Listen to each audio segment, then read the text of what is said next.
We are Baltimore. We are Southwest.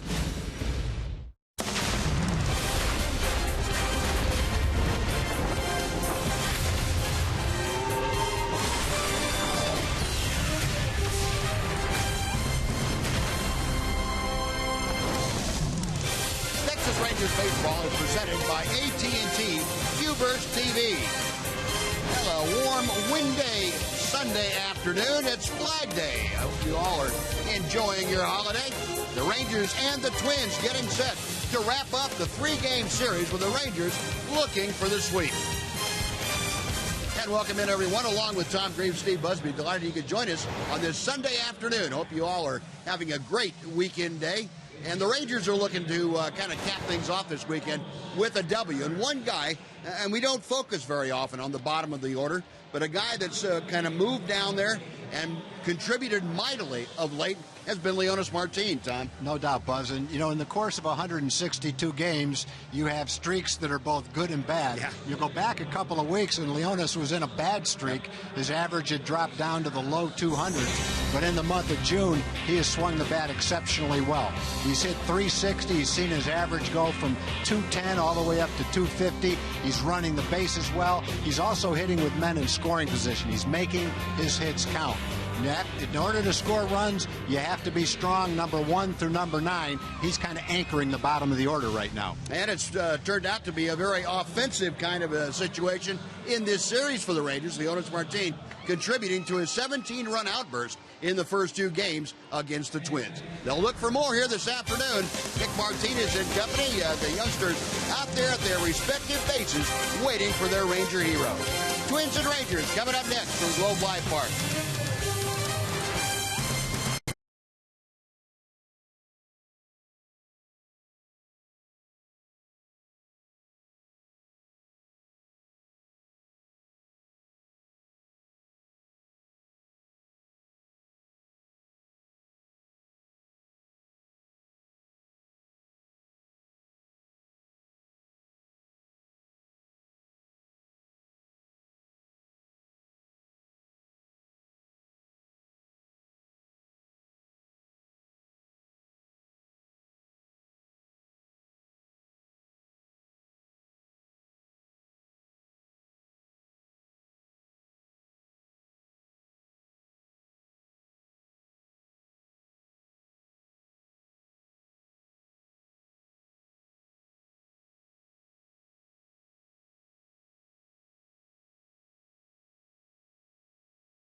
Texas Ford dealers.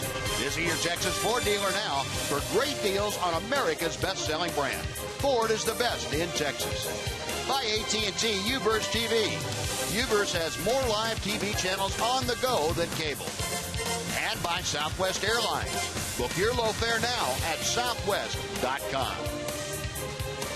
A breezy, muggy afternoon here at Globe Life Park. Rangers getting ready to go for the sweep against the Minnesota Twins here this afternoon. Prince Fielder being consoled by Elvis Andrus. I don't know about what, but we'll find out later. Before we get things started, let's head down and check in with Emily Jones. Em? Well, Buzz, we always hear that hitting is contagious, but it seems like with the Rangers of late, the pitching has been contagious as well, specifically the starting pitching, as the staff looks for its 10th consecutive quality start. Nick Martinez says he doesn't want to be the guy to end that streak. When guys start throwing well, that friendly competition comes into play, and you just want to do your best to try to one-up them and pass it along to the next guy. So in this case, this is definitely an opportunity for Nick Martinez to one-up Colby Lewis, and I don't think Colby or anyone else on this Rangers team would have any problem with that, guys.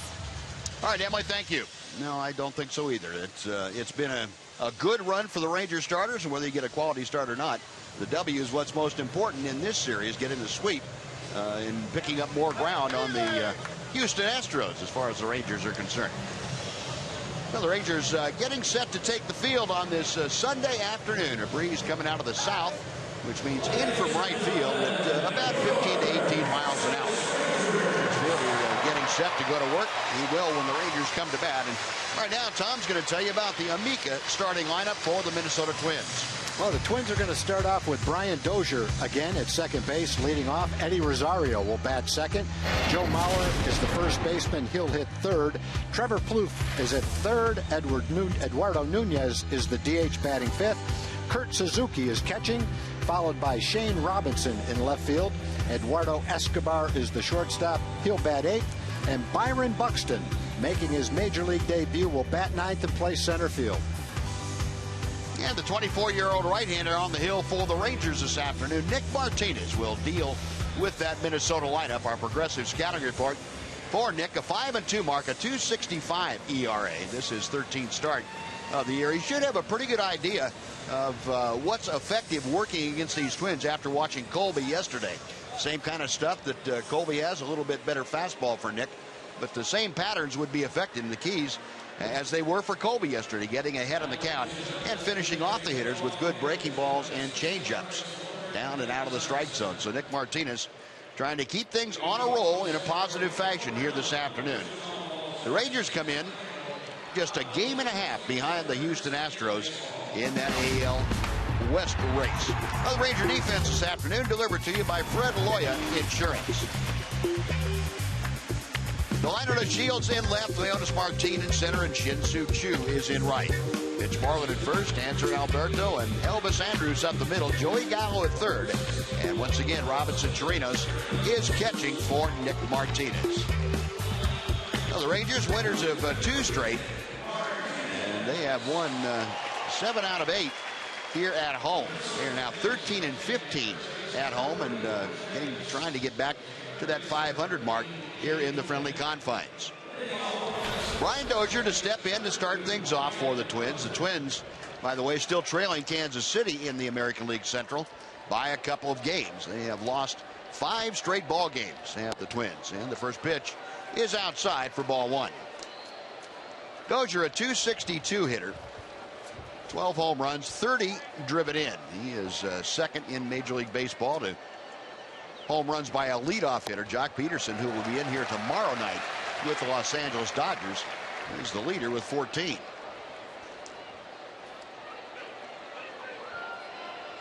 Nick Martinez out of Hialeah, Florida, by way of Fordham University. 1-1 pitch. 2 balls and a strike. Twins 13th in the American League in on-base percentage. It's a .301 average, and that's despite hitting .248 as a team. That's ninth best. Dozier cranks one to left center field. Martin back. He is looking up. That ball is gone. Dozier got a pitch up out over the plate. Hits his 13th home run of the year, and the Twins jump out to a 1-0 lead.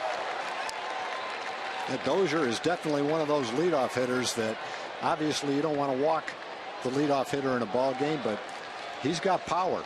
And when he's looking for a fastball and gets one, this is what can happen. He missed that same pitch earlier in the count. He swung and missed at it, but he didn't miss that one. That's his 13th home run. He's averaged 20 home runs a year the last couple of years from the leadoff spot. So he's a force. So a 1-0 Twins lead after one hitter. And Eddie Rosario fouling off that first pitch. It is 0-1. For the Minnesota Twins, at their 48th home run of the year. Dozier has better than 25% of them. Eddie Rosario with 3 home runs and 14 RBI. And Nick trying to get a breaking ball through the back door, just missed. 1-1. That's only the 6th home run that Nick has given up. His home run total is very low, 5 coming into the game and 71 in the 3rd innings. And Dozier's an unusual leadoff hitter. Usually to the leadoff hitter, you say, I'm not going to walk him. Here's a fastball, put it in play. Dozier's one of those leadoff guys that can do exactly what he just did, hit it out of the ballpark.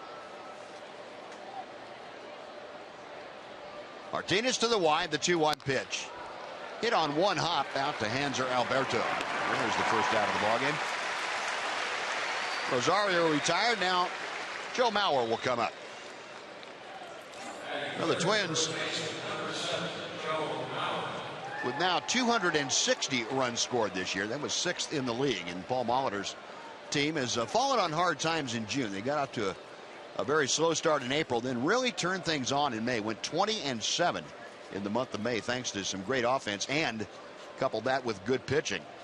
But things have turned around for the worse here in the month of June. They're just 3-9.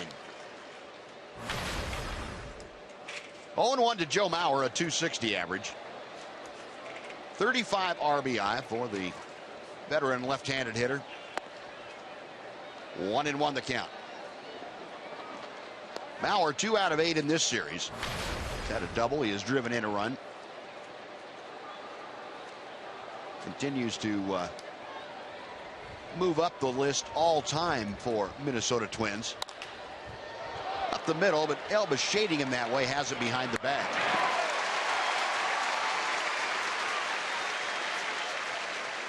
No, 2 gone. Now Trevor Plouffe will come up.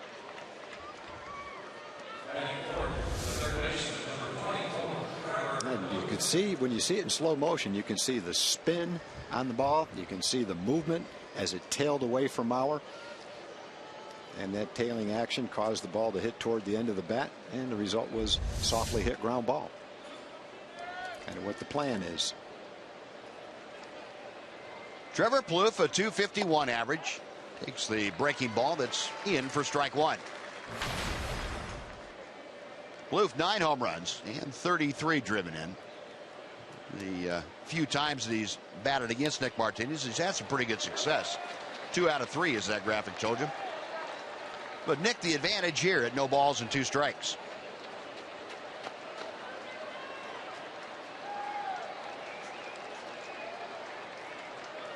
Nick to the wind, the 0-2.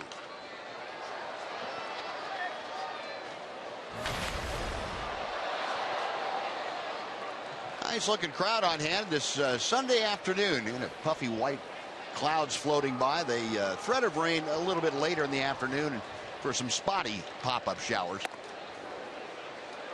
You seem to feel, at least the latest weather report, that those clouds that you see there in the distance will pose any great threat to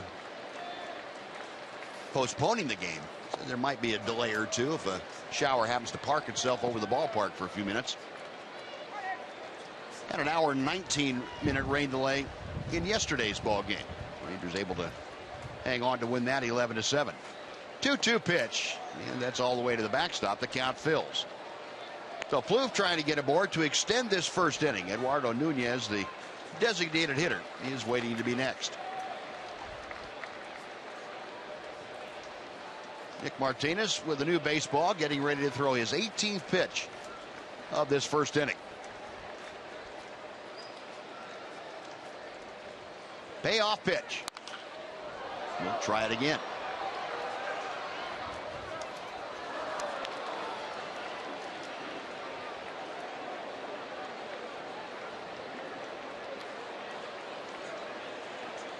Plouffe back in there. Rangers shading him slightly around to the left side. Another 3-2 pitch and another foul ball. Plouffe in this series 2 for 7 with a double. Brings in a 4-game hitting streak to play today. He's been 5 out of 15.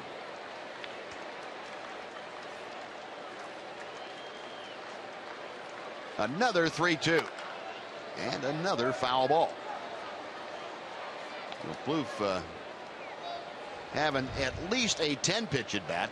That's the next pitch coming up. Half the pitches that Nick has thrown now will be to Plouffe in this first inning. Twins on top 1-0 thanks to Brian Dozier's leadoff home run. And another chopper foul. Dozier, by the way, that's his 3rd leadoff home run this year. Ball going into the Twins bullpen out there, some 406 feet from home plate.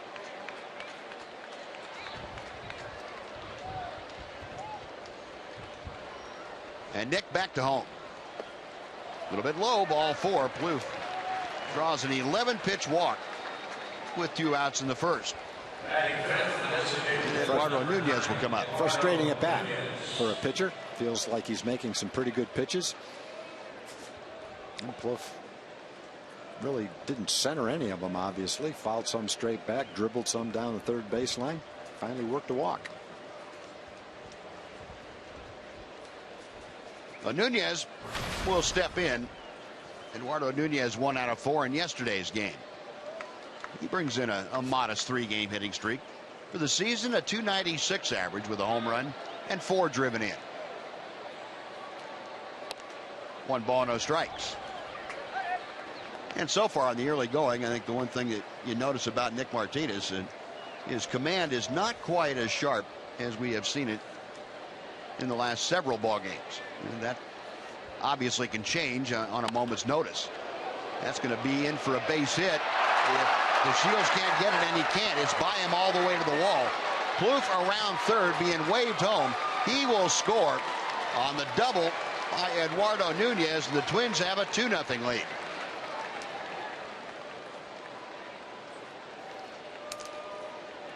So Eduardo Nunez driving in his 5th run of the year. The liner to Shields kind of got caught in between, it looked like.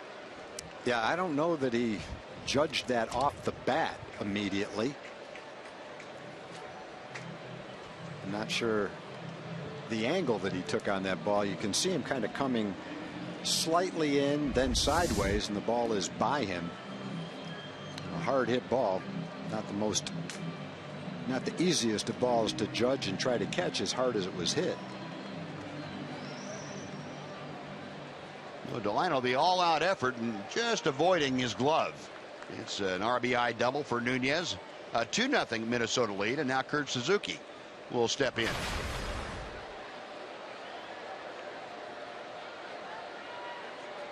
Suzuki, a .223 average, a couple of home runs, 15 RBI. And he takes strike 1. Suzuki did not play in yesterday's game. Took an 0 for 4 here on Friday night. He's 0 for his last 17 times to the plate. Looking for his first hit since back on June the 7th.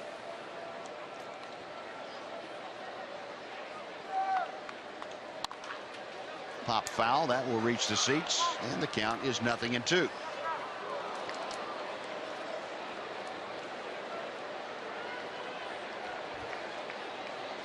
And this was the count that Nick Martinez got to on Trevor Plouffe. And Plouffe worked for an 11-pitch walk, fouling off pitch after pitch that was in the strike zone. And Nick will try and be a little more efficient, putting Suzuki away like that. He does. An excellent pitch to the outer corner. And that'll do it. But the Twins put 2 on the board. On 2 hits, they lead 1 after a half inning. Minnesota 2. The Rangers coming up.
Tom will tell you now about the Southwest Airlines Rangers lineup. Pretty much the same lineup that we've been featuring over the last couple of weeks. Delano DeShields leads off. Shin-Soo Choo is second. Prince Fielder DHs. He's third. Mitch Moreland is in the cleanup spot. Joey Gallo will bat fifth. Elvis Andrus is batting sixth. Leonis Martin will bat seventh in center field. The catcher is Robinson Chirinos. And batting ninth, the second baseman, Hanser Alberto. And that lineup will be tasked with facing the veteran right-hander Phil Hughes, 28-year-old Southern California native out of Santa Ana originally, and 4-6 this year. Not quite up to his standards of the past, but Hughes, a good fastball curveball combination with a changeup that's tough on left-handers. Works well to both sides of the plate, and that sinker cutter elicits a lot of ground balls when he's throwing well. Oddly enough, he's given up a lot of home runs. Doesn't walk anybody. I mean, nobody. He's walked 8 the entire year. Last year, he walked fewer than 20 in 200 innings. Set an all-time mark for strikeout to walk ratio, with the ratio approaching 12, is 11.68. Now, Delino DeShields trying to start off getting a board against Hughes.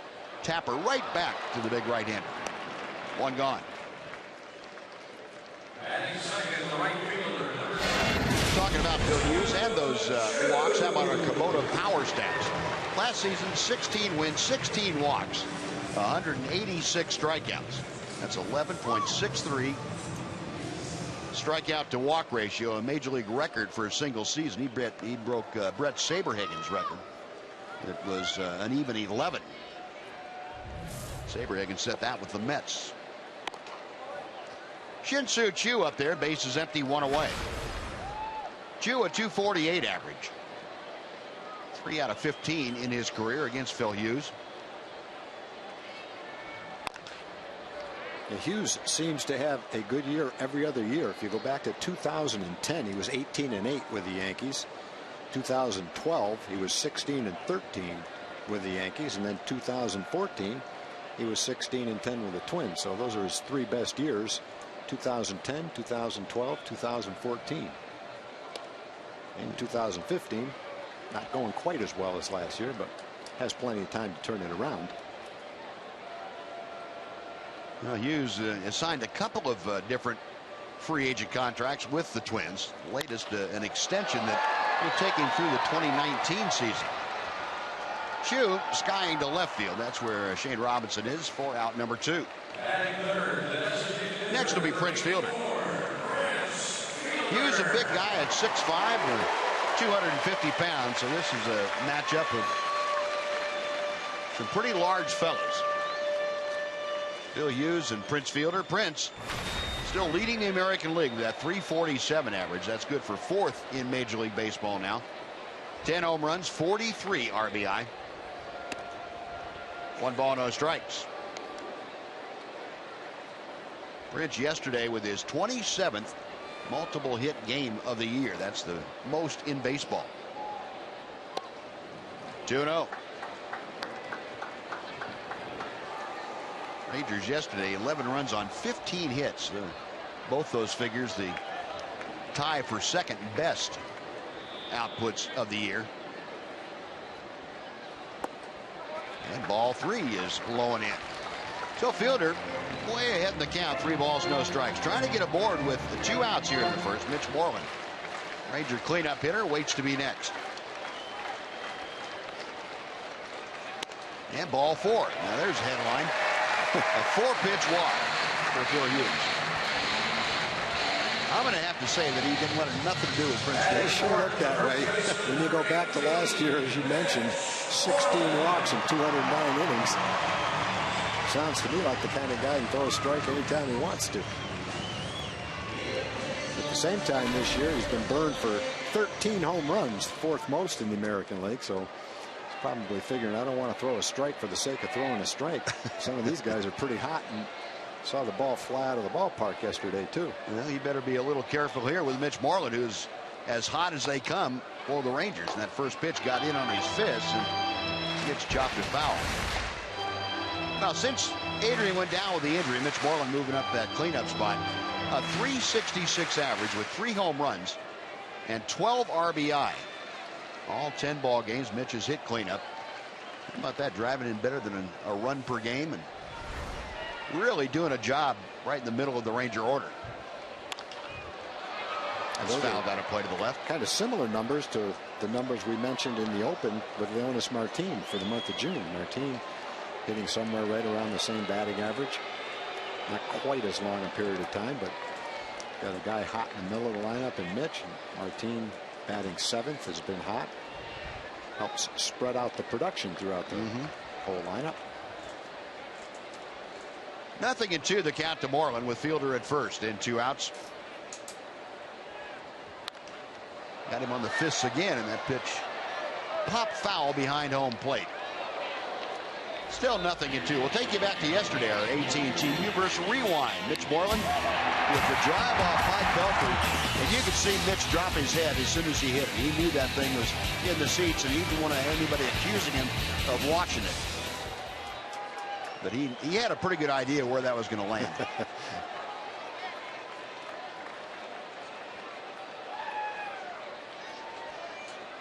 Kurt Suzuki flashing the signs out.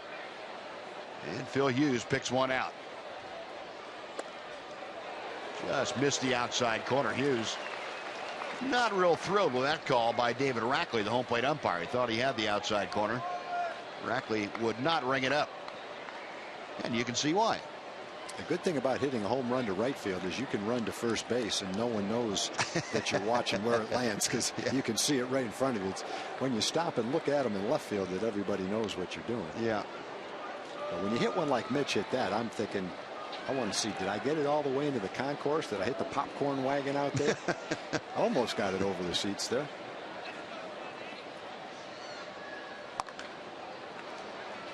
Did a good job of fouling off that off-speed pitch, and Mitch still alive with 1-2 strike. There's the popcorn wagon that Tom was talking about, right down the line.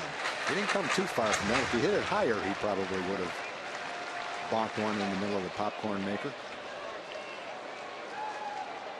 Now, do they serve those up? The balls that go in there, they serve them up as part of the popcorn mix? You get a souvenir along with the popcorn? Not. Every now and then you get a kernel that'll break your teeth, but I wouldn't want a baseball. Two-hopper out to Dozier, and the Rangers gone in the first. The Walker Prince Fielder left stranded. We played one at Globe Life Park. The Twins 2, Rangers nothing.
Coming up on Thursday, June 25th.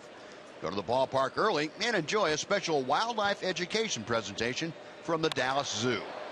Visit TexasRangers.com for tickets, or you can call 972 Rangers extension 3 for special pricing on groups of 20 or more. Robinson skying out to center field on the first pitch of this second inning. And now Eduardo Escobar will face Nick Martinez. Nick, a rough start to the first inning. Brian Dozier, the leadoff home run. His 10th career leadoff home run, by the way, and his 3rd this year. And then with 2 outs, a walk to Plouffe and a double by Eduardo Nunez put the 2nd run on the board for Minnesota. Escobar takes a belt high strike. It is 0-1. Eduardo Escobar, a .233 average. Chops one the other way. Gallo cuts it off nicely. 2 gone. And before Byron Buxton makes his major league debut, let's head down and check in with Jim Knox. I appreciate it, Buzz. The Texas Rangers Baseball Foundation hosting numerous RBI participants today. That is reviving baseball in the inner city. The Texas Rangers are happy to be a big part of the RBI program. I had the opportunity to experience something like that. I had the opportunity to go out to Anaheim, play in Anaheim, the stadium, and in Houston. You know, being a part of the RBI league, and I think for myself to help all the young kids try to get to that, it's those same accomplishments. I think it's very important. For more information, log on to TexasRangers.com. And Ranger fans looking for the sweep. Where are you guys from? Shreveport, Louisiana. There we go. All right. Enjoy the game, guys. Yes, go Rangers. There we go. That's you got a well-trained out there. That's a happy family right there. Byron Buxton, his first major league at-bat. A young man who was touted by MLB.com as the #1 prospect in all of baseball. Getting the call up yesterday and joining the club here this afternoon. He's gone on strikes. That's how his big league career begins. Nick Martinez fans it. 3 up, 3 down for Nick Martinez and the Rangers. 1.5 in the books. 2-0 Twins.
Up on Wednesday, June 24th. That's the middle game of the 3-game series with the A's.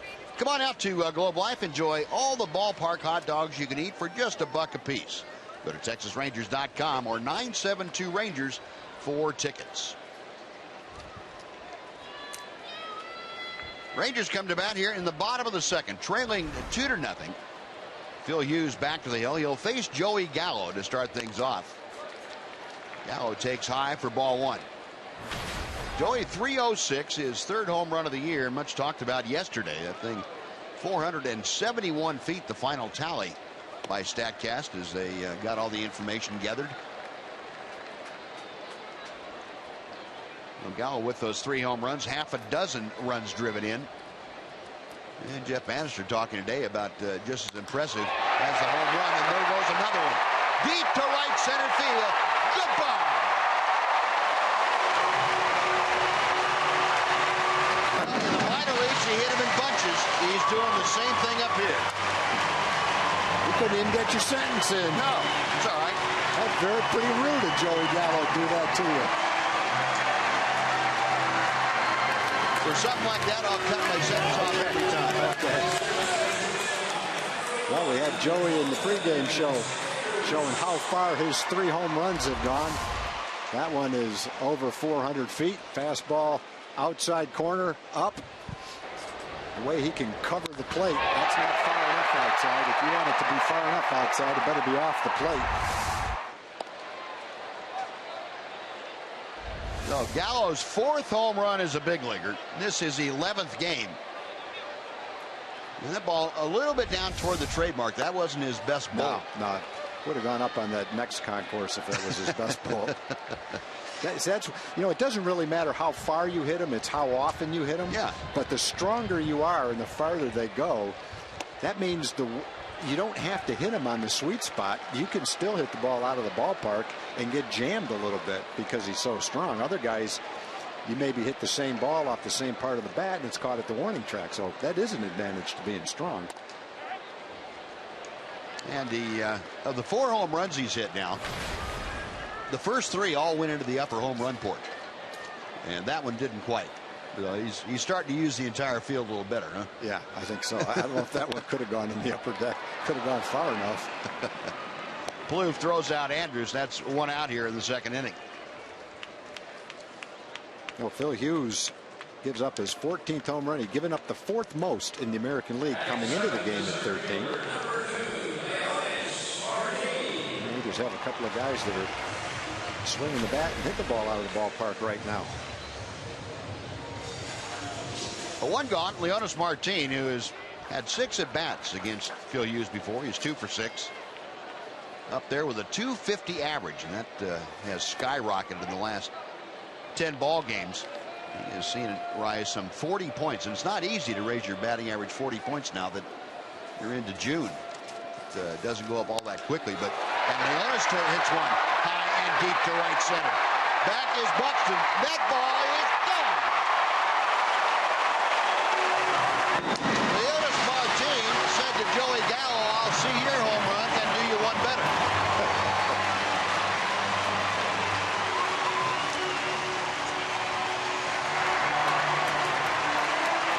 Tie ball game on a pair of bombs from Gallo and Martin. Well, we featured Martin in the open, talking about what he's done in the month of June. I think it was something like 360 or 370. And he's anchoring the bottom of the lineup right now. There's another meatball right down the middle of the plate, a little bit on the outside part of the plate.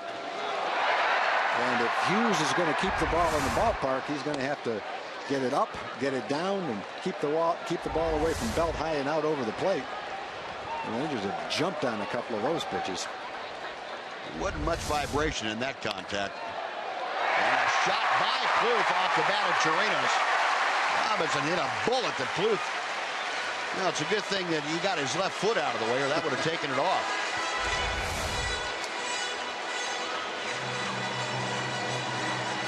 There you go, jumping up and down in the dugout. Yep.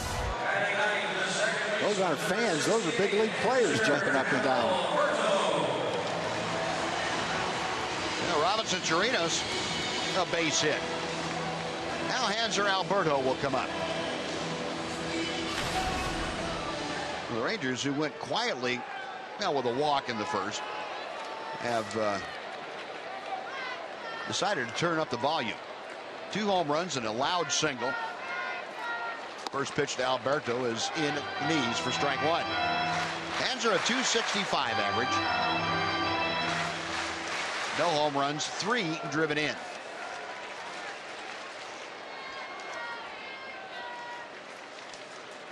Hughes a check of first. And this is low and inside. Alberto just 1 out of 7 in this homestand. 1 for 4 yesterday. He's been in a little bit of an offensive downturn of late. Just 2 for his last 17. That's seen his batting average drop from 344. Well, it seems like in the month of April, when we looked at the 9 players, whoever they were in the Ranger lineup, there were probably 4 or 5 guys hitting below 200. And for a while, there's a couple of them hitting below 100.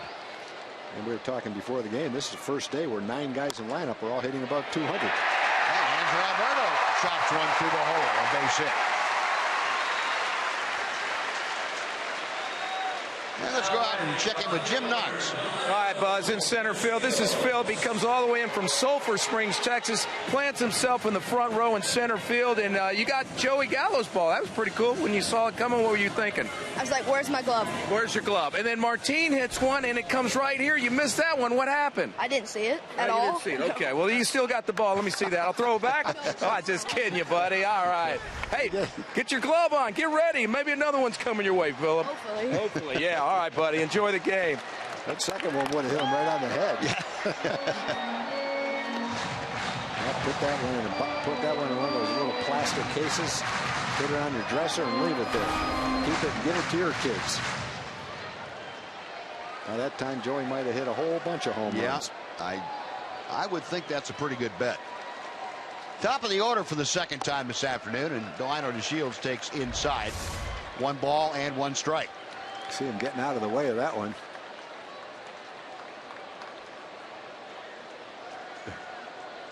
If he saw it and had his glove, he could have reached out and caught that one.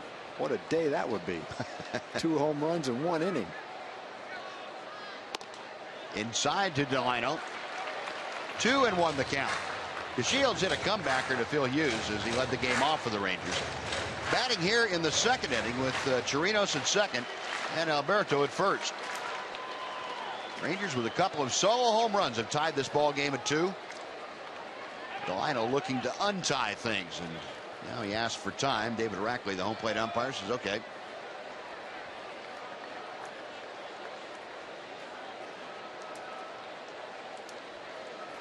Two and 1 the count.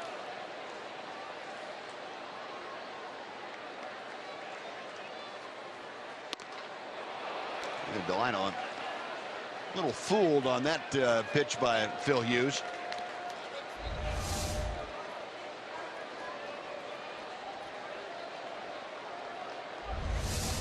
I believe he thought he saw something he didn't see. That typical leads to a swing like that. Hughes a check of second. The 2-2 pitch. Call strike 3. Delino knew it. Head down, walking back to the dugout. That is out number 2. First strikeout of the afternoon for Phil Hughes.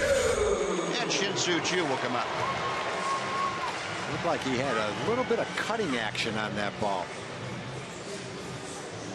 And it kind of came back, or at least stayed right there on the inside corner. It was a good shot from our center field camera. You can see the rotation on that ball, the cutting action. Yeah. It might have had just that 1 or 2 inches that caused it to catch right on the inside corner. And Chu pops one foul out of play to the left side. It is 0-1. Shin-Soo a fly ball to left, his first time to the plate.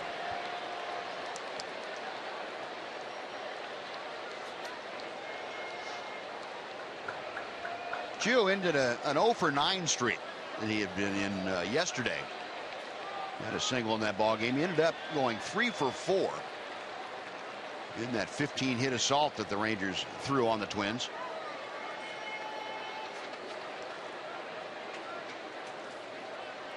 Suzuki out to have a little chat with Phil Hughes. Tom told you who's originally with the New York Yankees. Came up one of their brightest prospects. Signed to them in 2004. 0-1 pitch coming. Line drive to right. Coming on is Rosario to make the catch cap high. So the Rangers come back to tie the ball game. Joey Gallo first. A long home run to center, and then Leonis Martin to dead center. Rangers tie it up. 2 runs.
Here in Arlington, the score tied up at 2 apiece between the Twins and the Rangers. Today, June 14th, is World Blood Donor Day, and in honor of that day, a very special Fort Worth girl got to throw out the first pitch. Her name is Nina White. She's a 12-year-old Tarrant County resident, and she has received over 100 blood transfusions in order to sustain her life. She suffers from sickle cell anemia, and I should even say suffers because she's got quite the attitude on her. She has a very great outlook on life in general. She said she was practicing for a long time, enlisted the help of some friends to help her get ready to throw out that first pitch, and she did a fantastic job this afternoon, and I need to watch my back because she could possibly take over for me, you guys. She likes to talk a lot.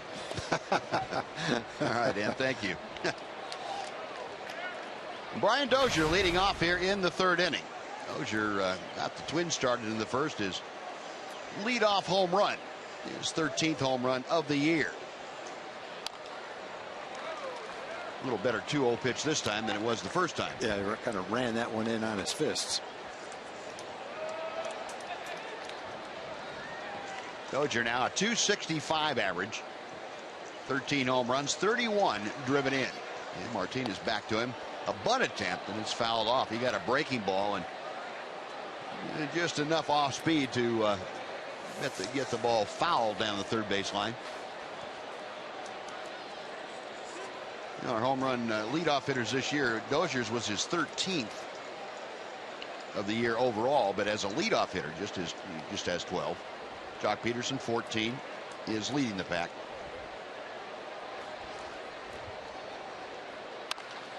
And a chopper foul.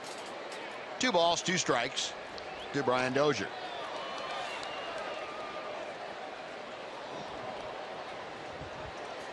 Rangers 2 runs on 4 hits. All 4 hits coming in the second inning. The Twins 2 runs on 2 hits, with both their hits coming in the first.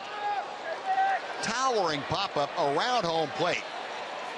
Off with the mask, Robinson Chirinos. 1 gone. Another good pitch. Ran that in on his fists. So 1 out, and before Eddie Rosario steps in, let's send it back over to Dana Larson for a Mazda game break.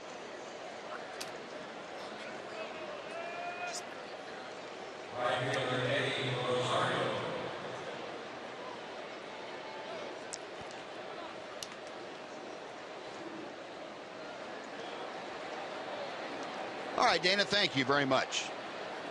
Here, a 2-2 ball game. Eddie Rosario takes a big breaking ball that hits in the top of the strike zone for Nick Martinez. Strike 1.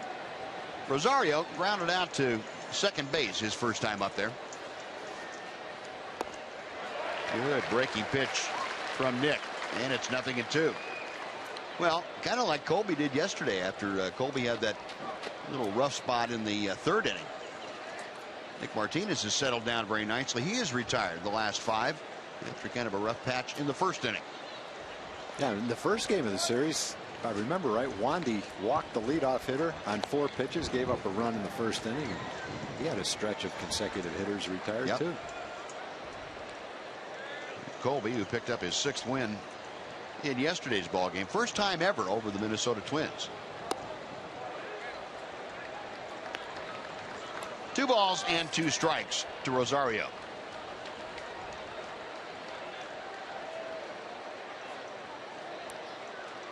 Martinez standing right on top the pitching mound, and a breaking ball. See you later. Well, he throws him like a DiGiorno pizza. No chance for Rosario to pull the trigger on that one.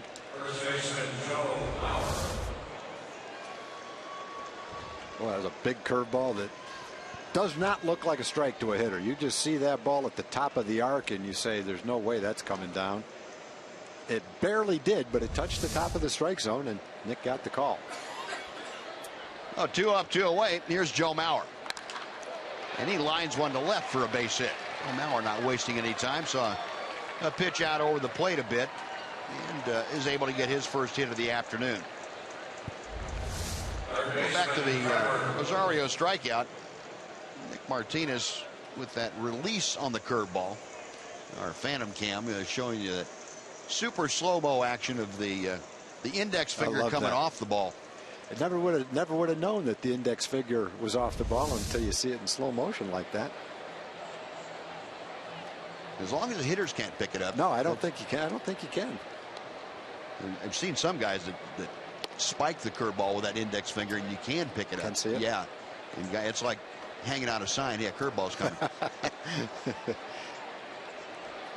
So is that something he does because it feels comfortable, or because it allows him to get better rotation on the ball? Yeah, he just the ball doesn't come off that index finger at all in a curveball, so you might as well get it off the ball if you are comfortable with it. It probably gives him a little quicker rotation.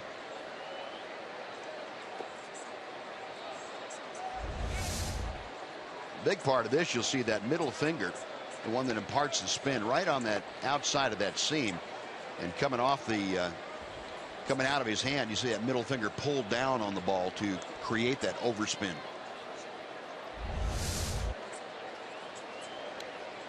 Two and one the count to Trevor Plouffe, who walked his first time up. Now 2-2. Plouffe is seeing some pitches. Let's not start that foul ball streak again. Yeah. First time up there, he saw 11 pitches before drawing the walk. And that kind of set the stage for another run in the first inning. Batting here in the third inning with Mauer at first and 2 outs. Call, strike 3. No foul ball streak this time. A little bit of Rackley rang him up, and Trevor Plouffe can't believe it, but believe it. That's it. No runs, 1 hit and 1 left. A couple of strikeouts for Nick Martinez, and the punch out on the call, 3rd strike. 2.5 in the books. We're tied at 2.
Your Texas Ford dealers. Visit your Texas Ford dealer now for great deals on America's best-selling brand. Ford is the best in Texas. And the 2-2 ball game. Prince Fielder will lead things off against Phil Hughes. Fielder walked his first time up. That's one way to block the sun, but yeah, you're ready to put it on your hand. Hughes pours in a strike. That's the first one he's thrown to Prince Fielder. Prince, a 2-out walk in the first inning. Didn't get any further than first base. 1-1 pitch. Now 2 balls and a strike.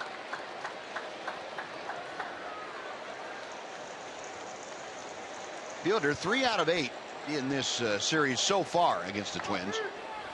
2 for 5 yesterday. And takes that pitch on the inside corner. Prince turning around to David Rackley and expressing a little bit of dissatisfaction with that call. It's one of those tough pitches, tough pitcher's pitch, but we've seen it called quite a bit, pretty regularly. A lot of hitters have been turning around today. And Fielder pops it up. Left side of the infield, the only one over there is the shortstop Escobar. And he handles it for out number 1. One gone for Mitch Moreland. Moreland grounded out to second to end the Ranger first. Mitch bringing that 8-game hitting streak into play here today. Average at .308, 8 home runs. That is tied for second most on the team with Shin-Soo Choo. 30 RBI, third on the team behind Fielder and Choo.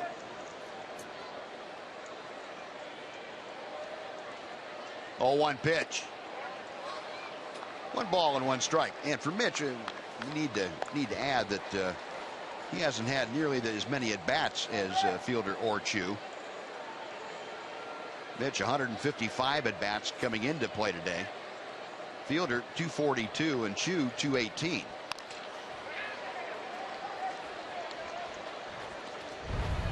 In our T-Mobile game changer for you this afternoon, Mitch Moreland a .382 average with 3 home runs, 11 RBI in that 8-game hitting streak that we were talking about. 5 hits in his last 6 times at the plate with runners in scoring position. To the gap in left center field. That is down. It's going to the wall.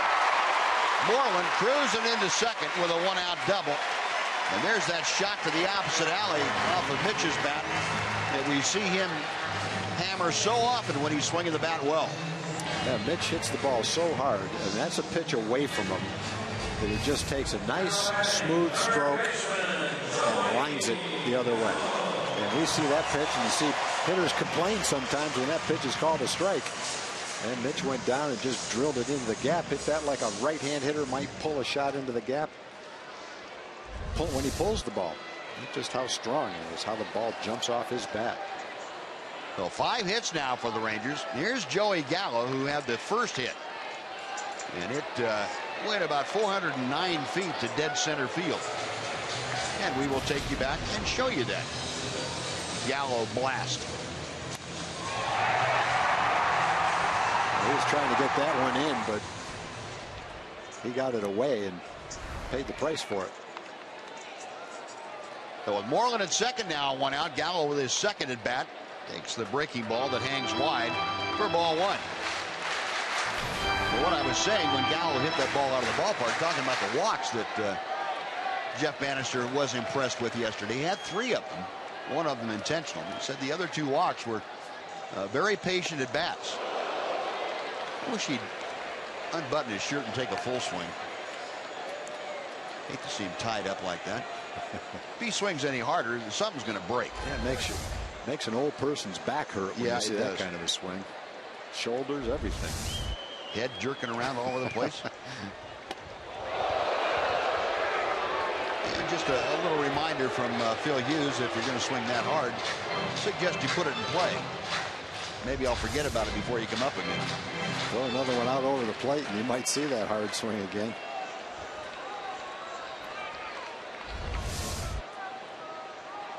Two and 1.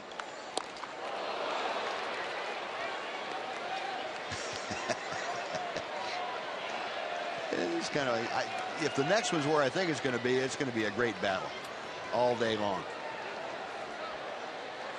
2 balls, 2 strikes. Yeah, he threw an off-speed pitch. Up the ladder goes Dozier to second for the double play as Marlin couldn't scamper back. Now, Joey Gallo hit a bullet, had a little top spin on it. Dozier turns it in to a 4-6 double play, and the Rangers are gone in the 3rd. No runs a hit, nobody left. After 3, 2-2 the score.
Tuesday, and the first 25,000 fans for the game on Tuesday will receive an MLB Network tote bag.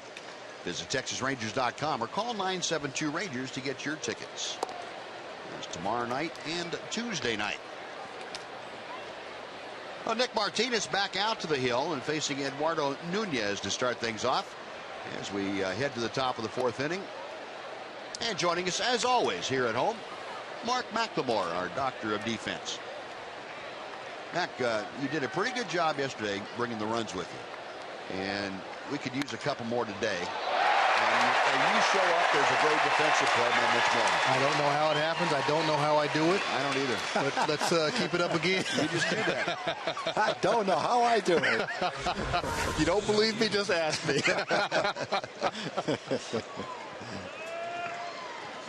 Well, Joey Gallo hit one just like that to the second baseman in the Rangers' bottom half of the third with a man on. Dozier made a nice play, turned it into a double play, hard hit line drive. So it just evens things out a little bit. That would have been down the right field line for an extra base hit. Kurt Suzuki takes the breaking ball for ball one. Mac, we were talking, Tom and I were talking in the in our pregame stuff about the starting rotation and how well they have done of late. Suzuki's going to fly out to right center field. You've got to be impressed during the streak of 9 consecutive quality starts. But there have been several times, especially lately, where the starters gone out, struggled early in a ball game, maybe the first inning, like yesterday, maybe the third inning for Colby, and they've been able to find some way to gear it back up and right the ship. Yeah, they've made those adjustments, and it's not uncommon. It's going to happen. You're going to give up a couple runs or a run in the first, second, or third inning. Your team's going to be down. But I think what these guys have done is said, hey, they're not going to let the wheels fall off.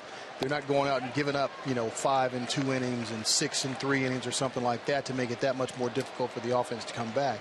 But I think they have the confidence in the offense. That's the second point in the offense, that they're going to score some runs. But I think the first thing is they have the confidence in themselves to say, hey, I can make some adjustments. I still need to go out here and make a pitch or two and get right back on track. So I love the confidence that they have in themselves and the offense that comes up. Well, I know you hitters have talked a lot about how contagious successful at bats can be on a ball club. I would imagine the same thing would be true for the pitching staff about not letting the other guys fail on the starting rotation. Yeah, I think so. And I love to see that healthy competition among starters and even guys in the bullpen. Hey, that starter goes out the day before. He goes 6, 7 strong innings. The guy the next day wants to do the same thing. And, not that, hey, I'm better at this or that or the other. Hey, I just need to do this for our team. But, hey, he set the bar. I want to continue that. Shane Robinson got one just out of the reach of Leonis Martinez. Center turns it into a 3-bagger. So a 2-out triple as Robinson over there for Eduardo Escobar. And Leonis Martinez looked like he thought he had that all the way. And at the last moment, it just kind of kept carrying away from him. He's playing way over in right center field. It's hitting left center field. He's got a long way to go for it. Just couldn't quite get to it.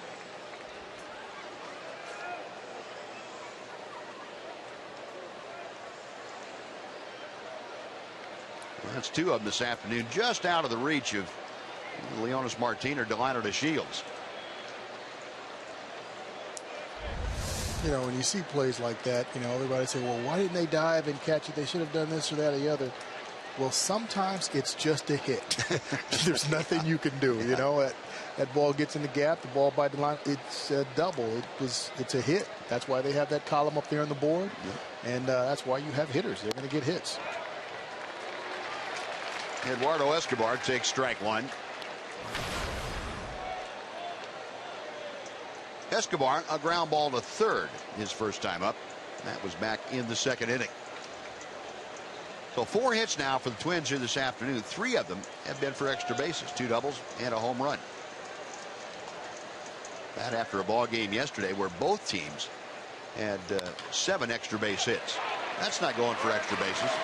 Andrew Alberto throws out Eduardo Escobar, and the 2-out triple, no damage done. A runner stranded. We finished 3.5. Rangers 2, Twins 2.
Southwest Airlines. Book your low fare now at southwest.com. And by the Mazda 6. J.D. Power has awarded the Mazda 6 highest ranked vehicle appeal among midsize cars.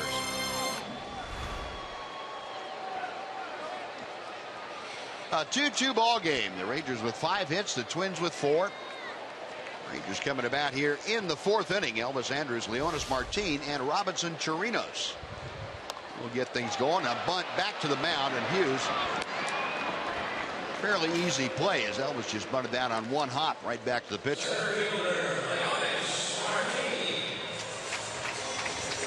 like seeing that, though. That's 3 times now in the last 2 games that the Rangers with Andrus and DeShields and Martin have tried to lay down a bunt. Now, none of them have been successful, but at least they're getting that in the mind of the opposition.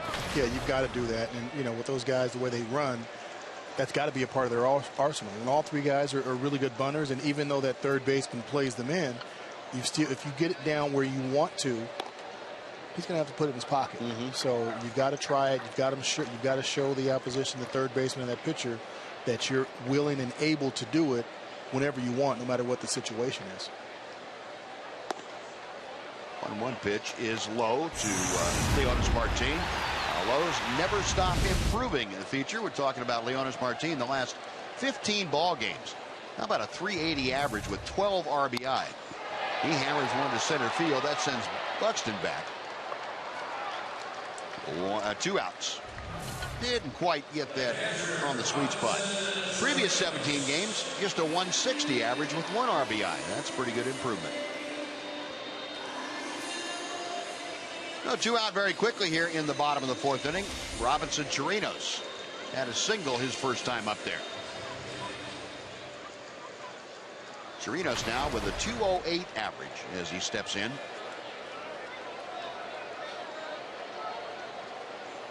Robinson 2 for 4 yesterday.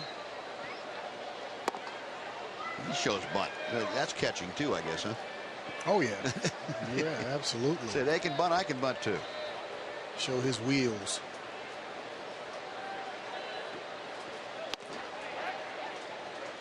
A ball and a strike.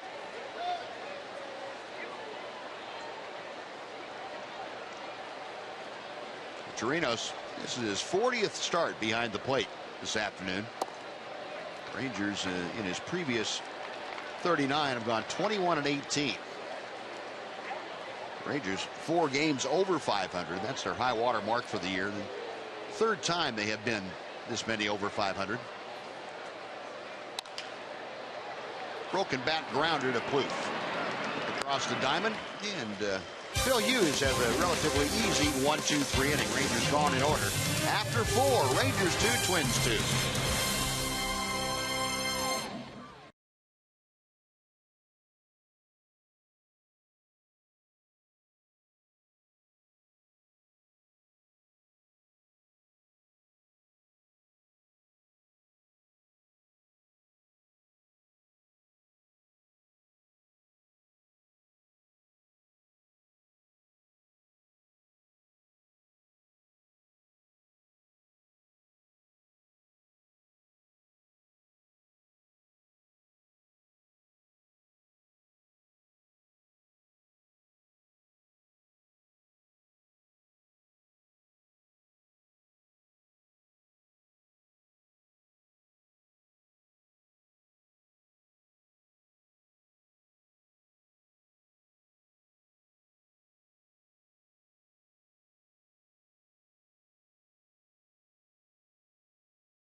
your baseball or softball complex, or even get new equipment with the Globe Life Texas Rangers baseball and softball grant program. We encourage you to apply if your fields have been affected by the recent storms and flooding. And eligible organizations in Texas, Oklahoma, New Mexico, Arkansas, and Louisiana can apply at texasrangers.com/grants. Applications are due by June 30th.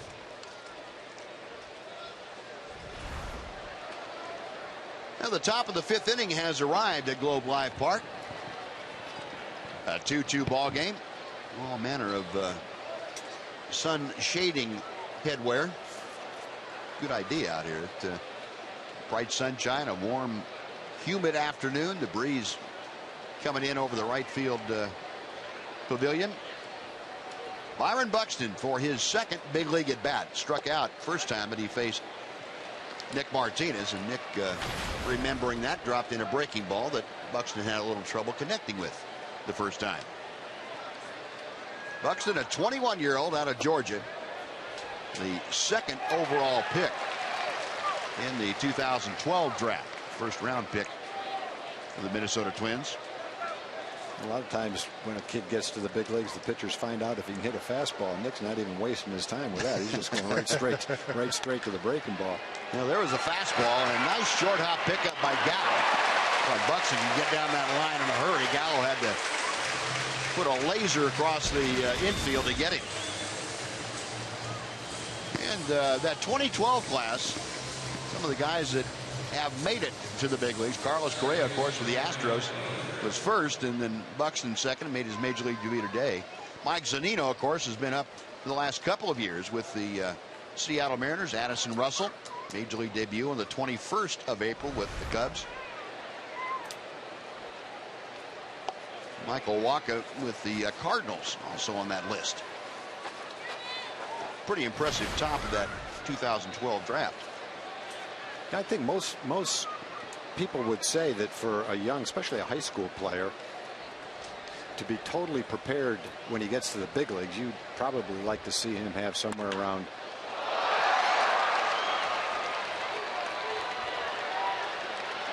Dozier going for 2, and he is in standing. Somewhere around 1,500 at bats, maybe 2,000 at bats. Spend time at the rookie league, A-ball, AA, and AAA. So many times now kids are getting to the big leagues with not that much experience really above A-ball, just at the AA level. Buxton, counting this year at AA, only had 250 at bats or so at AA. He's only got 1,000 at bats before he gets to the big leagues.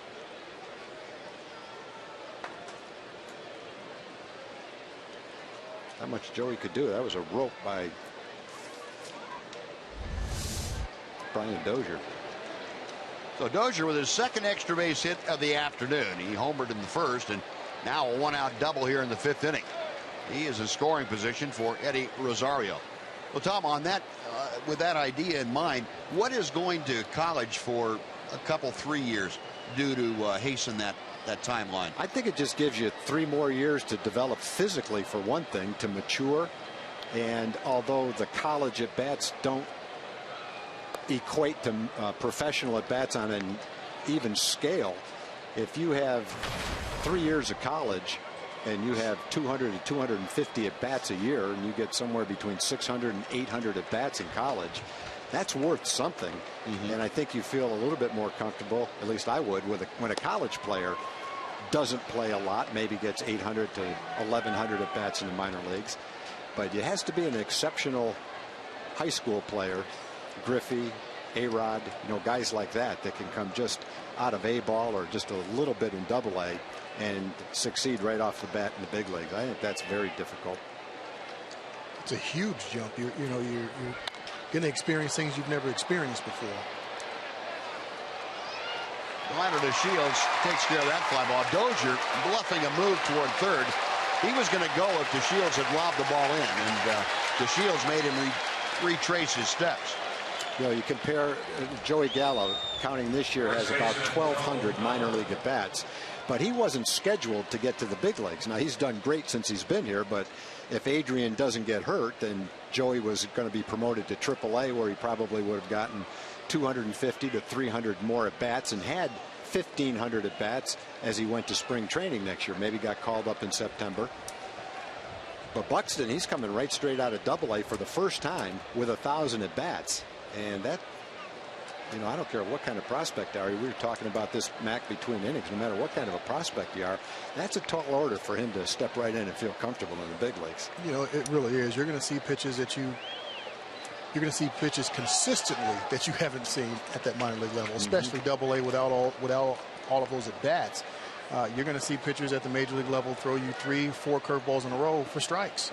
The minor leagues, that may happen one time in an at bat, because you're not facing a major league pitcher every time in. And even at the AAA level, I think you're facing maybe a major league prospect once in a rotation when you have a series. If you're facing a good AAA team, then maybe two, but more than likely either none or just one. So when you're at the big league level, you're facing a big league pitcher with quality pitches and more than one quality pitch every single day. So you can easily get buried quickly. Yeah, and Tom had mentioned with Byron Buxton today that Nick had found out the breaking ball was not something he handled well, and he could go back to it. But at the same time, Nick has a couple of different ways to deal with a young hitter like Buxton too. Maybe a weakness with the fastball, say inside.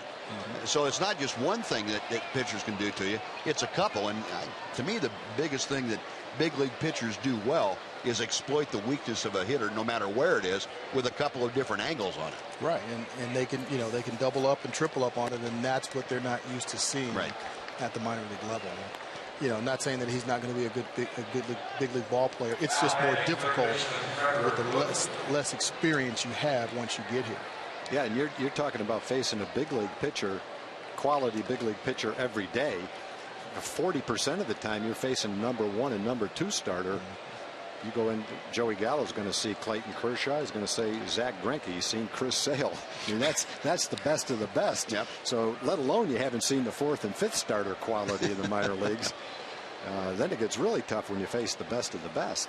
And I don't particularly like a guy that goes that races through the minor leagues and tears it up at every level. I like seeing a guy struggle.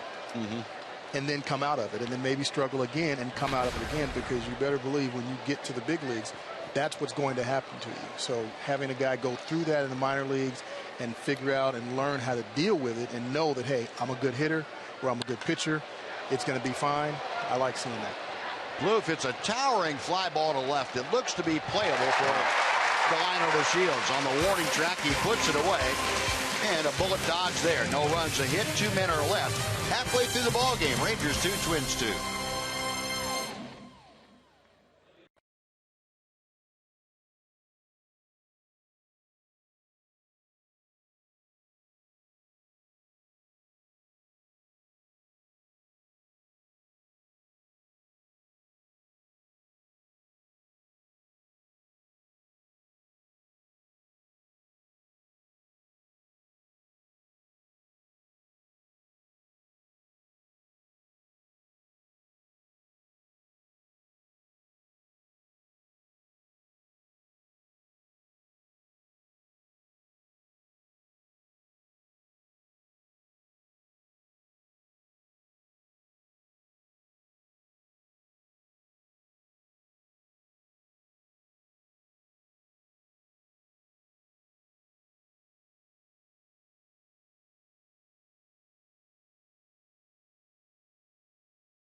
As the Rangers and Twins all tied up at 2 runs apiece, and Tony Beasley has been a very busy man over at third base. He takes us through his thought process. There's a lot of things that play into my mind prior to anything happening. And then once the ball is hit, you just try to get in a good position to allow yourself to have time to see the play evolve. And hopefully the base runner does what his capabilities say he should be doing. And he's in the position that you anticipated and give us a chance to score a run. So there's kind of a lot going on. It happens kind of fast, and you kind of see it, and you say yes or no, and you go with it and you live with it. And very animated and convicted in his decisions. There is no doubt what he wants those runners to do, guys. All right, Ann, thank you. Yeah, that's not a position for the timid. And we talked about him yesterday. What a great job he did. Yeah, waving runners or holding runners. He was great judging it yesterday. And the conviction he talked about, you got to have it, because at some point you're going to be second guessed. The guy's going to get thrown out at the plate, and should he have sent him? Should he have held him? Or why did he do it? A third baseman's going to be second guessed, but you've got to be sure in your decisions. And Tony said it. You make that decision, and you got to go with it. And he does a great job getting himself into position. And I know he talked to all the players in spring training and told them where he's going to be. So that player pretty much has a good idea where to look for him at. And you see the boxes that are drawn out on the field. The third base coach and first base coach are very rarely in those boxes. And especially when you're trying to score a runner, that third base coach is going to be down the line a little bit. So as he sees the play develop, he can make that call, and that third base coach, he can get there. I've seen, third base coaches down maybe almost 3/4 to home plate. So they have to work quickly and a lot. Well, he might get a shot here with Hanser Alberto at second. Now he's going to put the brakes on. Alberto looking across the diamond at Tony Beasley, and with nobody out, Hanser Alberto pulling up at second base with the leadoff double. Hanser was in a perfect situation. He had a 3-1 count against a guy that never walks anybody. Took a strike, fouled one off, knows he's getting a fastball. Hughes is not going to walk him. He says, I'm throwing it right down the middle of the plate, see what you can do with it. And Hanser, after seeing all fastballs, drove that one. Good start to the 5th inning. Yeah, and we look at that, that play we just finished talking about, the third base coach, and everybody's saying, well, why didn't he let him go to third base? Well, there's nobody out. You don't make the first out at third or the last out, and you've got to be 100% sure that you're going to make it. And if not, you set this up right here. And you got a base hit going right there as the line of the Shields laid down an absolutely perfect bunt. All that Kurt Suzuki could do is go out and pick it up and look to make sure that Alberto wasn't trying to score from second. That's one of those bunts we've been talking about since Delano's been here, Buzz, where it's probably a sacrifice situation. The third baseman is way in. It doesn't matter on that bunt, doesn't matter. No, you get it, like I said a minute ago when Elvis laid his down. If they get it where they want it, it doesn't matter who's over there, where the third baseman or pitcher is. It's going to be a hit. And we saw a perfect example right there. I don't think he could have rolled it out there any better than that. Yeah, from that shot we had from our high third camera looking at the whole play from the third base side, you saw when Suzuki picked the ball up that DeShields had his foot almost on the bag at first. I mean, that's how quickly he gets down that line. And there is no defense for that. None. So runners at the corners now, still nobody out. Shin-Soo Choo takes a knee-high strike. It is 0-1. The Rangers looking to untie this ball game here in the 5th inning. Choo 0 for 2 this afternoon. He has flied to left, lined to right field. Got Hanser Alberto at third base, Delano DeShields at first. Rangers now with 7 hits this afternoon against Phil Hughes. Looked like Choo started again, and fouled it back. It's incredible with the bat control that he has, and how late it seems like he sits before he decides to swing at a pitch. And when he does, he still has a lot of power in there when he does it. And he's just amazing with that bat. I don't know about you, Mac, but I think he's surprised Tom and I the power he has to left center field. Yeah, he definitely surprises me with that as well. And I mean, he drives it. He drives the ball to left field like a right-hand pull hitter, and that's hard to do when you're on the opposite side. And it doesn't look like he has that classic power swing. It's a short, compact, quick swing, like you said. 0-2 the count to him. Hughes holding the ball, kind of freezing Delino to Shields. And Delino kind of playing with Philip Hughes a little bit. Hanser Alberto over at third. DeShields at first. Nobody out in the bottom of the 5th inning of a 2-2 game. Check swing, call, strike 3. Chu kind of leaning out there. That ball cutting in to the inside corner for the strikeout. One away. It really looked like that, Buzz. It looked like Shin-Soo is looking for something out over the plate as he strides toward the plate. Well, he actually got something out over the plate. I thought that pitch was inside. I did too. Where it ended up. Yeah, it looked like it. The way he's leaning and where the pitch is, it looks like it's inside to him. Ball is actually on the outside part of the strike zone. Now, that's just the second strikeout for Hughes this afternoon. They've both been called third strikes. Now, one out now. Prince Fielder. Opportunity to get the Rangers on top. Fielder popped out to short his last time up. Drew a walk back in the first. Runners at the corners. 1 ball, no strikes. And one of the hallmarks of a run producer like Prince Fielder gets those runners in from third when they're there with less than 2 outs. Almost 70% of the time this year. He's got Hanser Alberto over there at third now and 1 out. Hard hit. Dozier can't make the double play. Couldn't get a good handle on it. Has to throw to first and to score. Hanser Alberto. Prince Fielder gets the run home, and the Rangers take a 3-2 lead. It was going to be a tough play for Dozier. Oh, what happened? It looks like they probably called interference on DeShields, maybe. They tagged him out at second, from what I'm hearing. Mauer.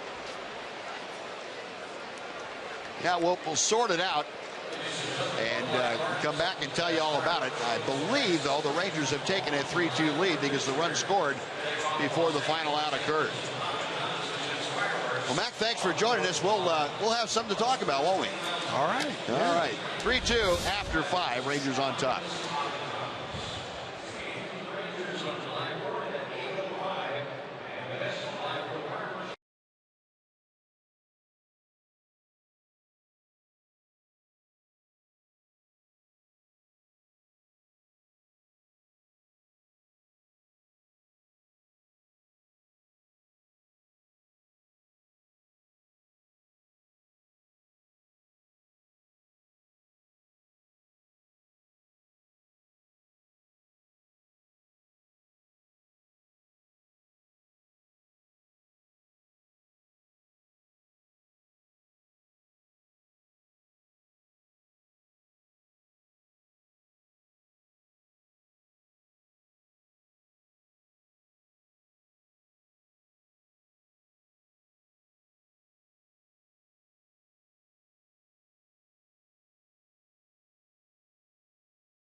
Try to explain what happened.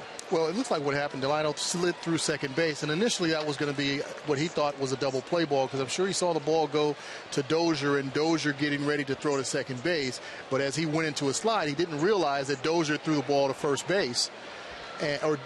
Dozier threw the ball to first base, and then Mauer, being the smart veteran player that he was watching DeShields, who had overslid second base trying to take out the shortstop, just saw it and said, hey, let me throw it down here. And DeShields didn't know that he wasn't out, and he got tagged out for the third out of the inning. Elvis is looking at the play the same way we were. Yeah, what happened? Oh, man. You know, anyway, at least the run counted. That It was not a forced double play, so that run does score. And the Rangers have a 3-2 lead as Eduardo Nunez starts off the top of the 6th inning. And Nick Martinez nailing down that outside corner, 1-1. Some weird stuff at the ballpark. You know what? Here's it. Did he touch? I guess he touched second base. Yeah, okay. He slid through the bag. Yeah, because they haven't put the 3rd run up on the scoreboard. Well, they had it up there, and been taken off now. I don't. If he didn't touch second, then that's a double play. No, that's not a forced double play though, because they threw the ball to first. That removes the forced double play. Right. Fly ball to right. Chu coming in hard and can't get it. It's off the end of his glove and headed around second. On his way to third is Nunez, and that's going to be a leadoff triple.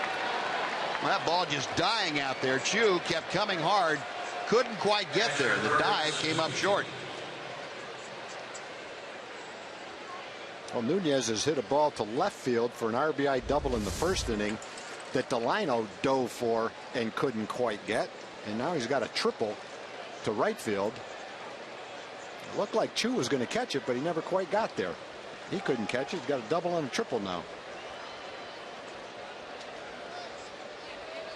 So a leadoff 3-bagger. Now the tying run at third base. Eduardo Nunez over there. Kurt Suzuki up with the infield pulled all the way in. And they did put the Ranger 3rd run up there on the board, so we're okay there. Thought they knew something we didn't know. No, it wouldn't have been the first time. That's a very good point. We're sometimes the last to know. Suzuki 0 for 2 today. A strikeout and a fly ball to center. And this is a spot that Nick Martinez would love to go for the punch out if he possibly can. Popped him up. That'll work. Chirinos makes the grab. That is out number 1 with Nunez still at first. Shane Robinson coming up before he steps to the plate. Let's send it back over to Dana Larson for a Mazda game break.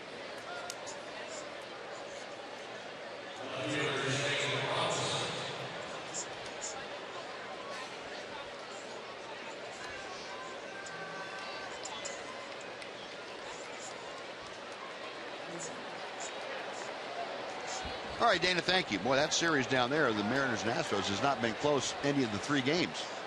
They've been beating each other up. Houston killed Felix in the 1st game. Yeah. A 1 out. Infield remains in. Shane Robinson up there takes that breaking ball for ball 1.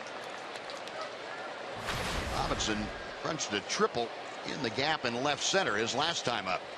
1 out of 2. A .245 average.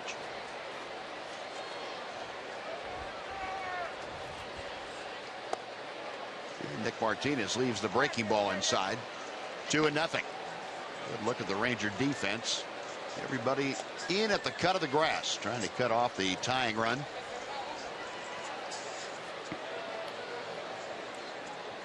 Shane Robinson we saw in center field in yesterday's ball game.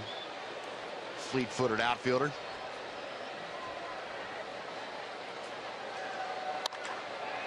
And a fly ball hit well to left center. Delino to Shields on the move, can't get there. 1 hopping off the wall. And that will score. Eduardo Nunez going for 3 is Robinson. He's in with a headlong dive, and he has tied the ball game. And more importantly, he has put the go-ahead run at third base with 1 out. And Delino to Shields comes up lame after falling on the warning track trying to get that ball.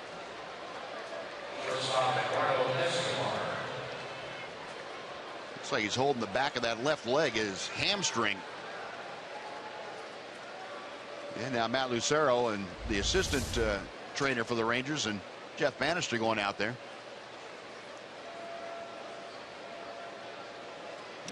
Immediately going to that hamstring. That's not a good sign when the guy grabs that leg. I think he did it on those last couple of steps before he even got to the wall. Not a good sign when that happens.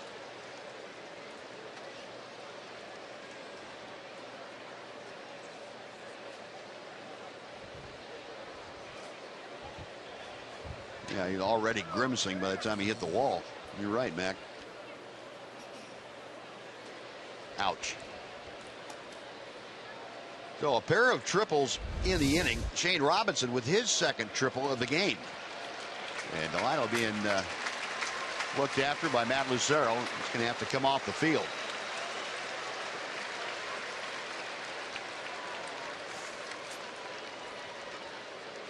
Jake Smolinski grabbing his glove and a pair of sunglasses is going to go out into left field.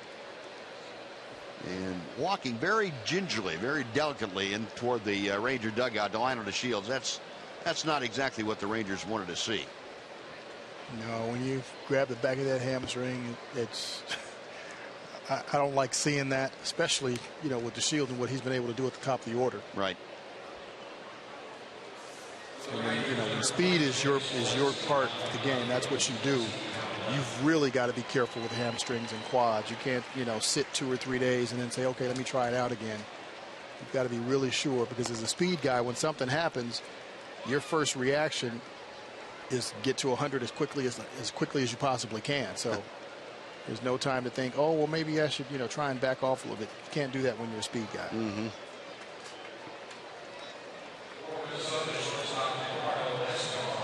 All right, Delino having trouble making it all the way in there. Grabbed him again. Yeah. Well, we will wait for word from the Ranger clubhouse and pass it on to you as soon as we possibly can. So a 3-3 ball game. Go ahead run in the person of Shane Robinson down at third base. Eduardo Escobar at the plate. 0-1 on the foul ball. Escobar a couple of ground outs this afternoon. One to third, one to second.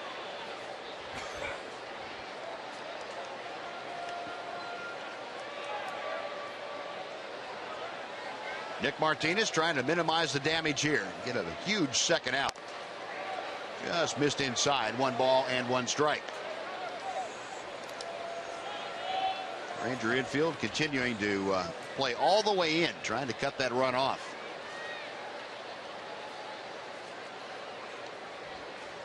Nick continuing to work from the stretch. Snap throw to third. They got it. Escobar apparently missed a sign, or Shane Robinson thought he had the squeeze on and didn't. And Robinson Chirinos picks him up. It's a nice break there. Somebody missed a sign here. Well, Mac, on a squeeze play, the hitter has to give some kind of sign back, right? Right. He's got to get. Typically, you get an answer back from that hitter to acknowledge that, hey, I got it.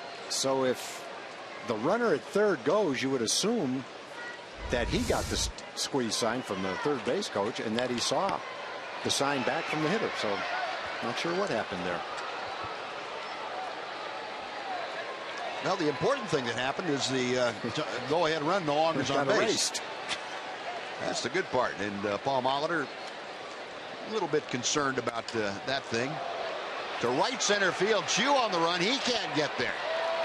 Well, thank goodness for the missed sign, whoever it was. Heading for third, Escobar. The throw is not in time. How about 3 triples in 4 at-bats? That's something you don't see very often. No, it's not. The one good thing about it is they've only got 1 run out of those 3 triples so far. 3 triples and 1 run. They're kind of teeing off on Nick this inning in the gaps. But they get Buxton right here. Over the 3-3 ball game.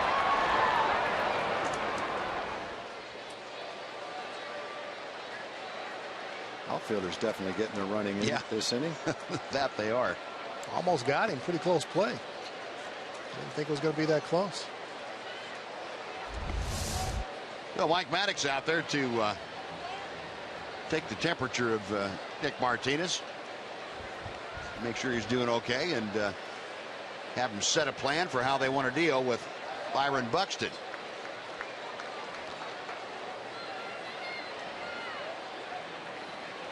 The last 8 hitters, the Twins have had 3 triples and a double and a walk. And out of all that, they've only had 1 run. Buxton is grounded out and struck out in his major league debut. Takes a big breaking ball in for strike 1. Buxton just up from Double-A. Chattanooga, the Double-A affiliate of the Twins. He was hitting .283 down there with 12 triples and 6 home runs. In the span of 59 ball games. Last time up, Nick got ahead, no balls and 2 strikes with 2 breaking balls, and tried to sneak a fastball by him, and he ripped a shot that Joey Gallo made a nice play on. He's got him in the same position now, no balls and 2 strikes with a man on third. See which way he decides to go here. I think he's probably going back with a breaking ball again. Tried to. He was ready to swing at it too, if he gave him a reason to. 1-2. I think pitchers will always tell you, the guys that have to go down to Double-A and Single-A on rehab assignments, don't even bother trying to set up minor league hitters. They don't think the same way. You get accustomed to thinking the big leagues. You throw them a fastball, they're going to hit it no matter what you've done. 1-2 pitch coming for Martinez. The out will be recorded at first, and that ends the threat with 1 run across. The Twins tie it. A run on 3 triples. They strand 1. Mac, thanks again for joining us. We'll see you after the ball game.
By Sonic. Today's jackpot is $500 and dinner for 2 at Sonic Drive-In.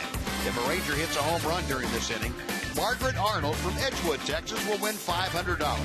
And if a Ranger hits a grand slam this inning, Margaret's going to win $25,000. You can register at any participating Sonic or restaurant.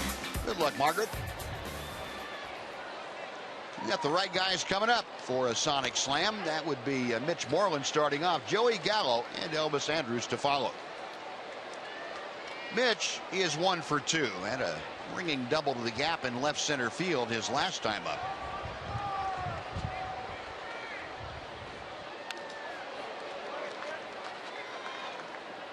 No balls and 2 strikes after the foul tip. Now the Rangers and Twins going back and forth a little bit. Twins scored 2 in the top of the first. Rangers tied it with 2 in the bottom of the second. Rangers took the lead in the bottom of the 5th with 1, and in the top of the 6th, the Twins tied it. Tied it with 3 triples and only 1 run. And there's a scorebook that Still have to scratch your head when you're reading over and say, how do we do that? Now that's one amazing thing, Buzz.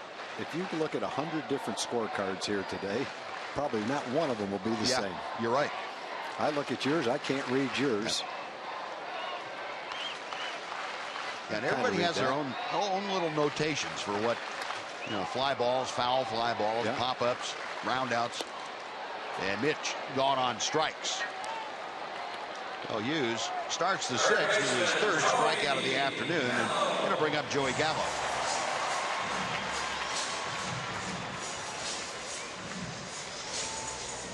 Gallo 1 for 2 today, and a long home run to dead center field. His shortest home run of his major league career of the 4. He also ripped that curveball to second base down at the bottom of the strike zone. What a shot right straight at Dozier, who made, well, it was an easy play. It was hit right at him, but certainly was hit pretty hard. And Gallo lines one to right, but that is right at Rosario. 2 gone. Well, that looked like a changeup. So he's hit the fastball, the changeup, and the curveball today. All of them pretty solidly. Well, let's see there on the replay. Yep. Changeup moving away, and Hughes got the line drive out. 2 gone. Elvis Andrus is next. Elvis, a ground out to third in the second inning. Last time up, leading off the 4th. Tried to bunt his way aboard and bunted right back to Phil Hughes. Well, Elvis with a .237 average takes a big breaking ball that hangs high for ball 1.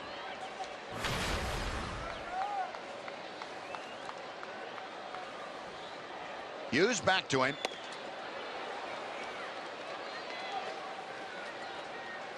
Elvis has been on base in 10 of his last 11 ball games with a hit, a walk, a hit by pitch, some way to get on there. And he's been spending a lot of time in the middle of the order too and producing runs. Lines one to right, that's in for a base hit, so make that 11 out of 12. A 2-out base hit, and it'll bring up Leonys Martin. Folks, there's no better place to celebrate Independence Day than Globe Life Park. Rangers play the Angels on July 4th at 8:05. Following the game, fans will be treated to a spectacular 4th of July fireworks display presented by Papa John's. Visit TexasRangers.com to buy your tickets and spend your 4th with the Rangers.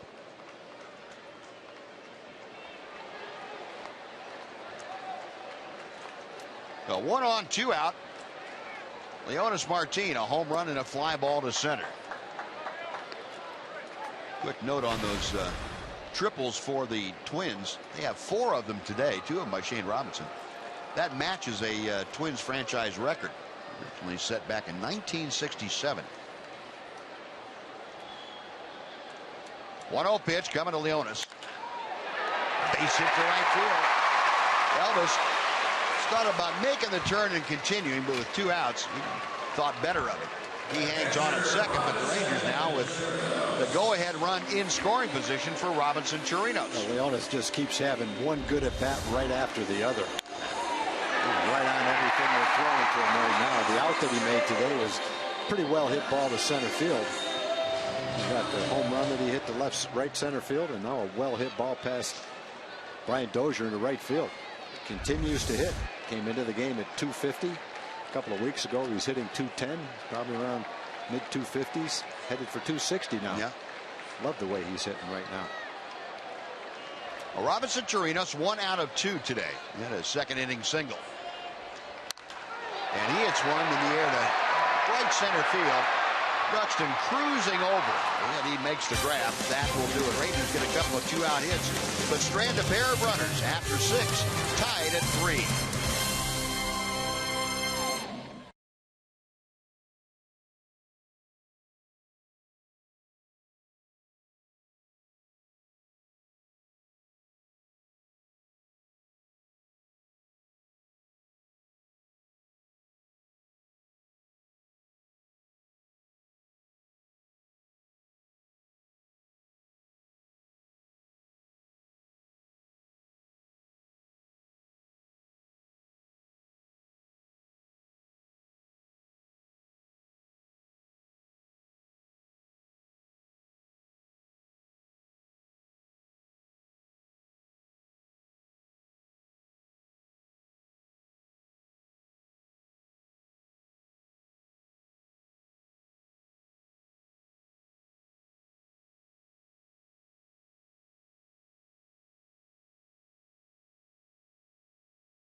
Through the first 6 innings. Did not start well for Nick Martinez as Brian Dozier led the ball game off with a home run, but the Rangers came back. Joey Gallo goes deep for the 4th time as a big leaguer, and Leonis Martin joined the party as he hit his 4th home run of the year. And then the Twins went triple crazy in the 6th inning. Delino DeShields hurt on that play as Shane Robinson had his 2nd triple of the day. The Twins with 3 of them in that frame, but only scored 1 run to tie it. Nick Martinez doing a little fancy footwork to work around the 3 triples, only giving up 1. So the ball game remains tied as we head to the top of the 7th inning. Brian Dozier will come up for his 4th at bat of the afternoon against Nick Martinez. Dozier saw the leadoff home run. He's also doubled and fouled out. 2 out of 3. And Nick drops that hook in for strike 1. Dozier now the average up to 267. 0-2.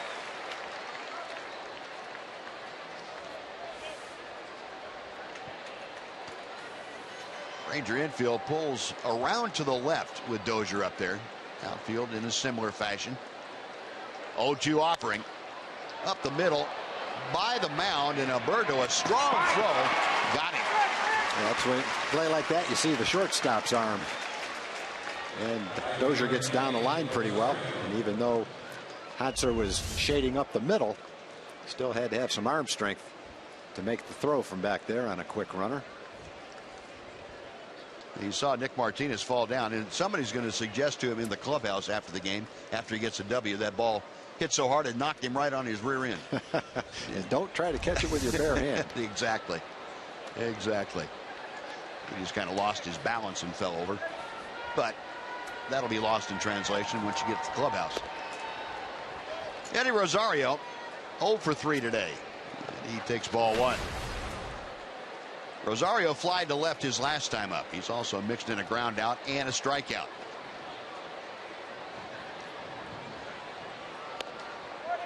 Ball 2 is a bit high. Rosario now 2 out of 10 in this series.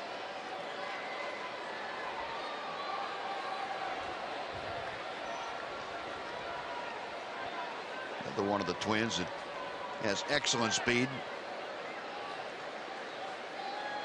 This Twins ball club, you can see why they were able to get off to a fast start. They've got some offensive weapons. Here's a strike. Yeah, I haven't seen much of Shane Robinson, but he can fly. Yes, boy. he can. You see his speed in the outfield, and both those triples.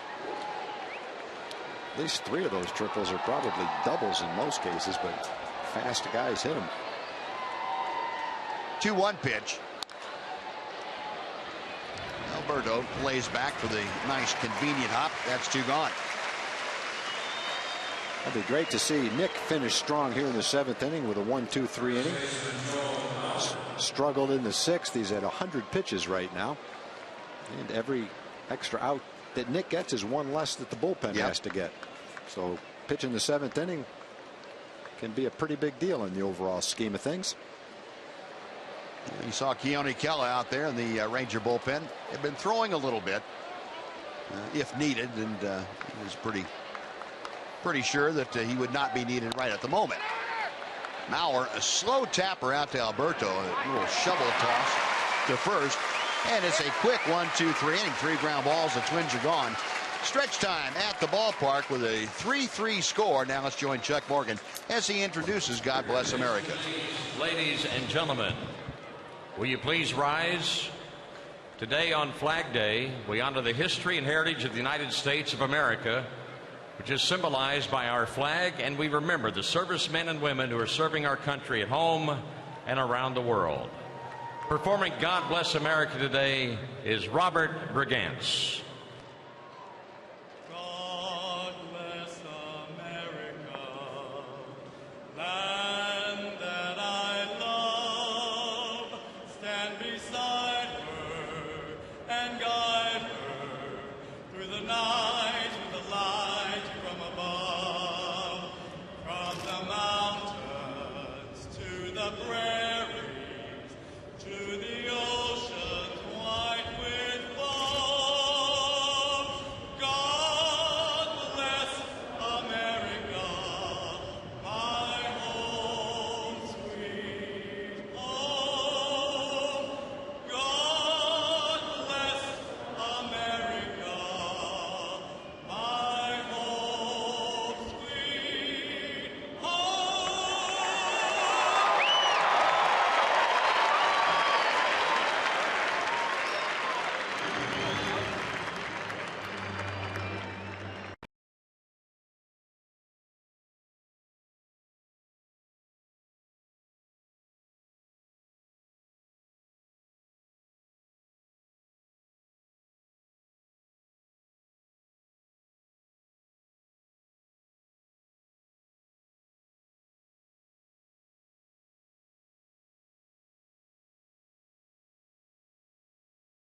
president of communications, John Blake, celebrating his birthday today.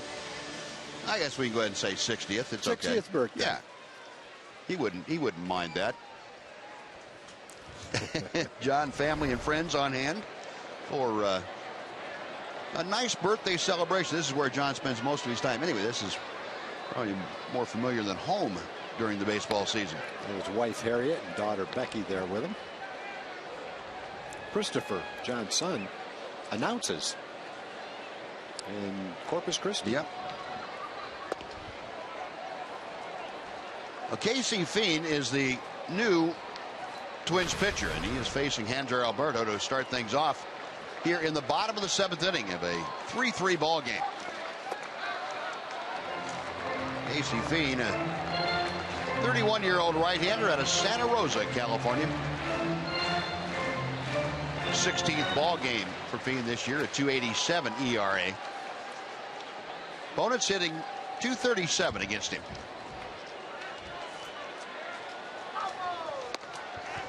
Fires a strike, and it's 3-1. I haven't seen those in a long time. The Brockabella. Yeah.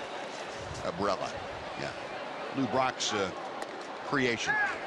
Well, Hanser Alberto drawing a leadoff walk here in the 7th inning. And the Rangers have the go-ahead run aboard with nobody out. Well, folks, on Tuesday, July 7th, Rangers take on the Arizona Diamondbacks, and the first 15,000 fans, 14 and older, will take home a Hawaiian Rangers t-shirt. That's courtesy of Fox Sports Southwest. Visit TexasRangers.com to get your tickets for July 7th. It's right before the All-Star break this year. Good day for Hanser so far. Made some nice defensive plays, has a double, scored a run, a single, and a walk. Alberto aboard, and Jake Smolinski with his first at bat. He took over for the injured Delino DeShields, and we still have had no word from the Ranger clubhouse as to the exact nature of the injury. Smolinski around to bunt, and it's fouled off for strike one.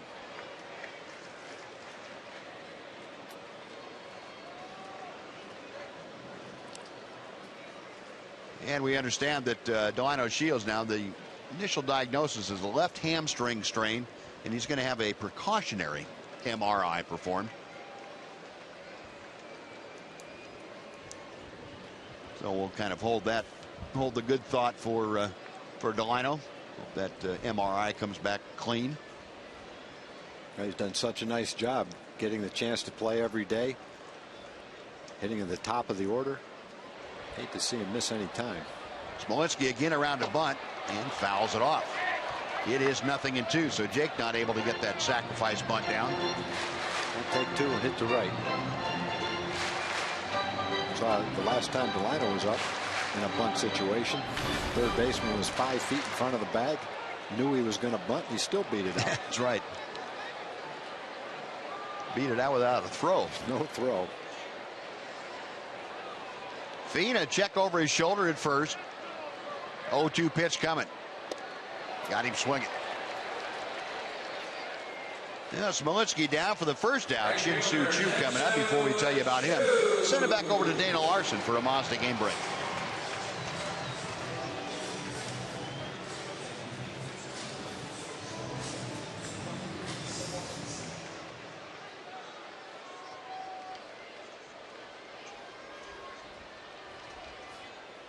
All right, Dana, thank you. Here it's a 3-3 ball game. Rangers have out-hit the Twins 9-8 this afternoon. Shin-Soo Choo up there with Alberto at first. 1 ball, no strikes. Casey Fiend missing way high.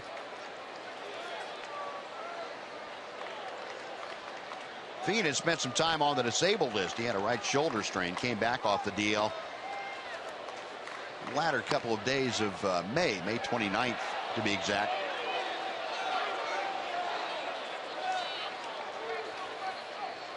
Choo not thrilled with that last pitch, but there's one you're talking about, Tom. Yep.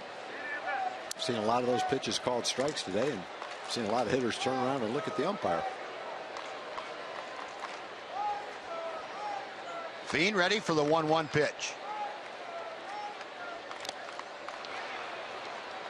1 ball and 2 strikes.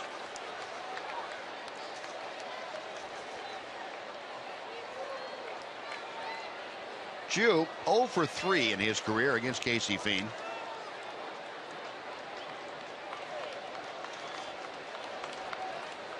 Fiend primarily a cut fastball changeup artist.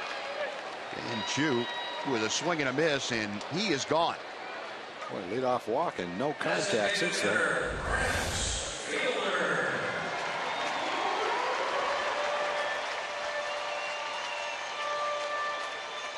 And there's one of the cutters you're talking about, Buzz, and it looked like it went a little bit from right to left and a little bit down, and Shin-Soo swung over the top of it. Well, back-to-back strikeouts after the leadoff walk. Now Prince Fielder takes strike 1. Fielder 0 for 2 today with a first inning walk. Average at 344 currently.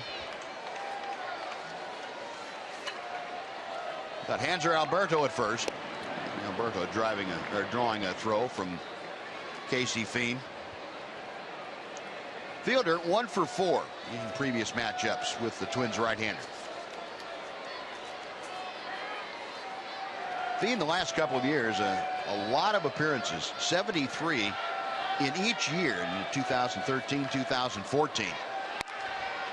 Ground ball foul. We'll come back and try it 0-2.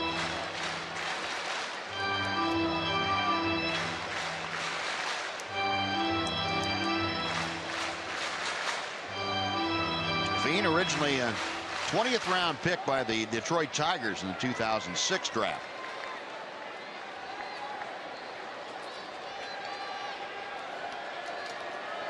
Alberto stepping off his lead at first. Fiend agrees to the sign and comes set.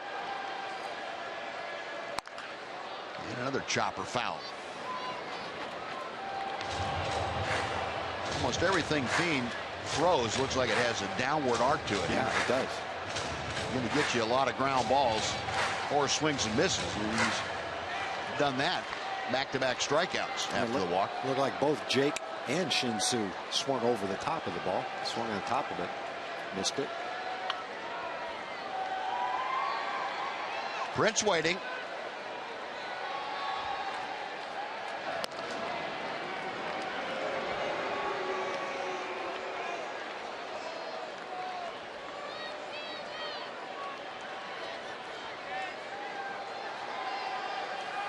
Breeze continuing to blow in pretty heartily from right field.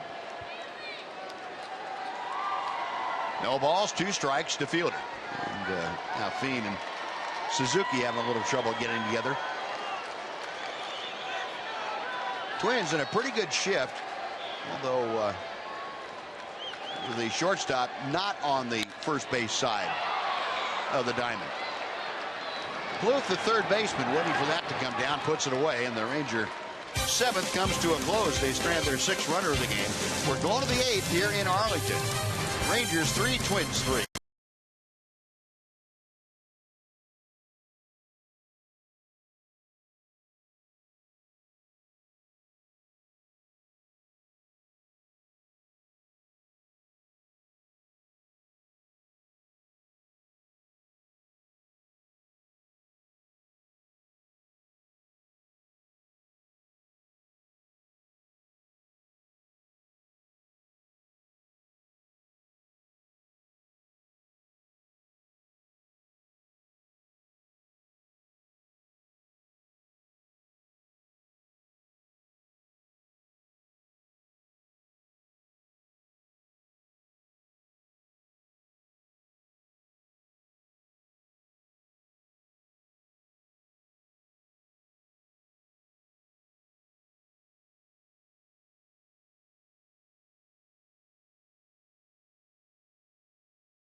Got Buzz and Tom, so I found Don in the stands. Don, let's hear it.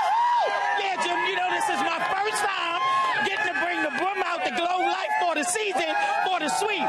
We got the middle of the lineup getting ready to come up, and Gallo and Mitch is getting ready to go yard, so we can do what?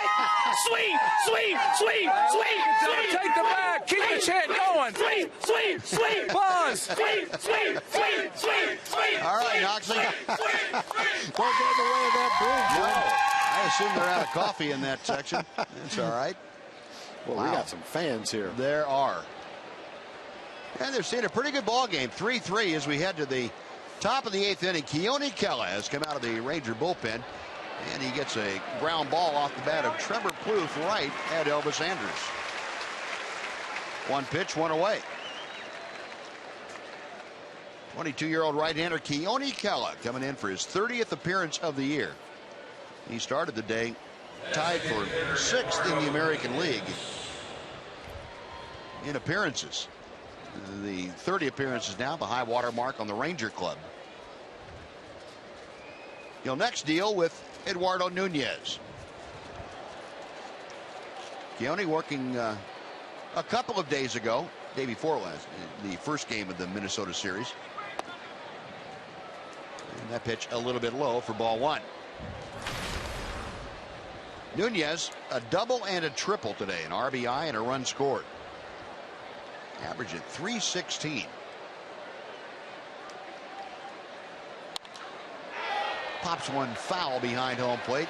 Chirinos will run out of room. That ball about 6 rows deep. 1-1 the count. Nunez handling the DH chores here this afternoon. Yesterday's ball game, he played shortstop.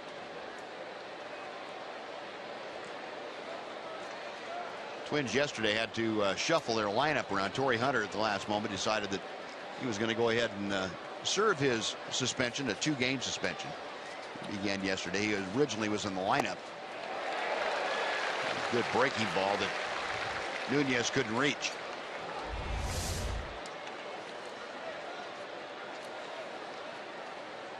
It's that sharp downer curveball that Keone Kela features. A ball and 2 strikes.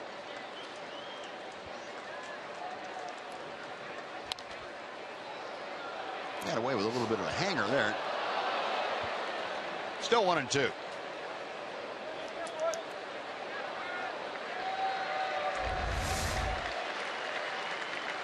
look from behind. Grip on the ball, and see that spinning pretty much in the middle of the plate. 2 balls, 2 strikes.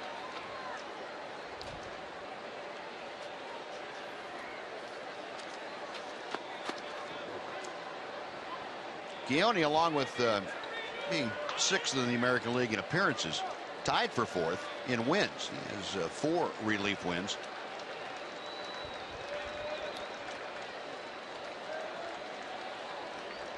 The 2-2 pitch.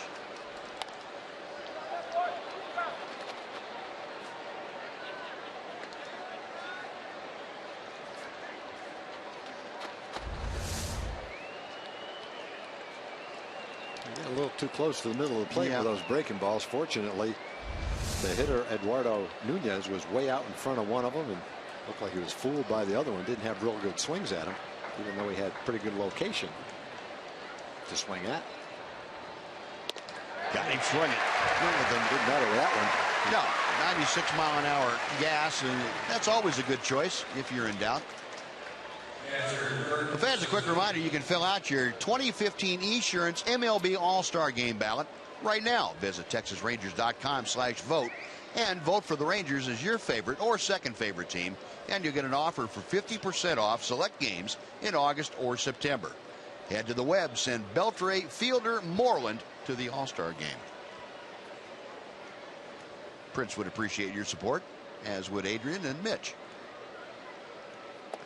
2 gone for Kurt Suzuki, and he looks at strike 1. Suzuki 0 for 3, now 0 for 20 in this streak of futility at the plate. Suzuki had a good year for the Twins last year. He hit .288 as their primary catcher. Knocked in 60 runs. Tough combination there. 95-mile-an-hour sinking fastball and a big curveball. That one didn't hang. That one was down right where he wanted it. So Suzuki down in the count. No balls and 2 strikes. 31-year-old out of Hawaii. Kella sets. Out of play. Ranger fans will remember Kurt Suzuki from his days in Oakland. He broke in with the A's back in 2007. Played with Oakland until he was sent to Washington in 2012. Went back briefly in 2013 to the A's and then signed with Minnesota before last season.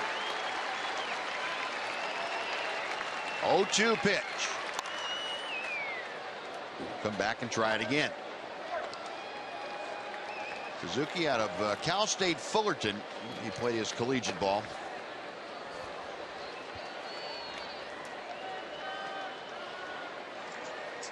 Speaking of college, we were talking about TCU being in the College World Series. They're taking on LSU this afternoon. And the Horned Frogs leading 6-1 in the top of the 6th, we understand. They're playing a good team, too. Beating LSU. Yeah.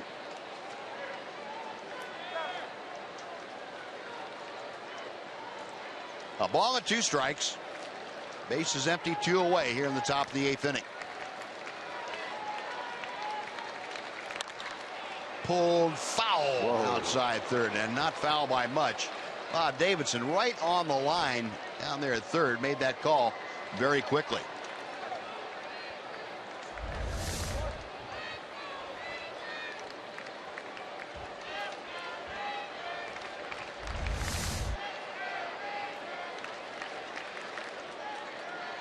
So Suzuki back in there, still a 1-2 count. Keone about ready to throw his 15th pitch of the inning.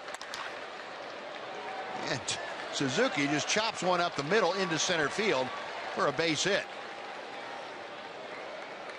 Well, after all that, Suzuki ends up singling with 2 outs, and Shane Robinson will come up.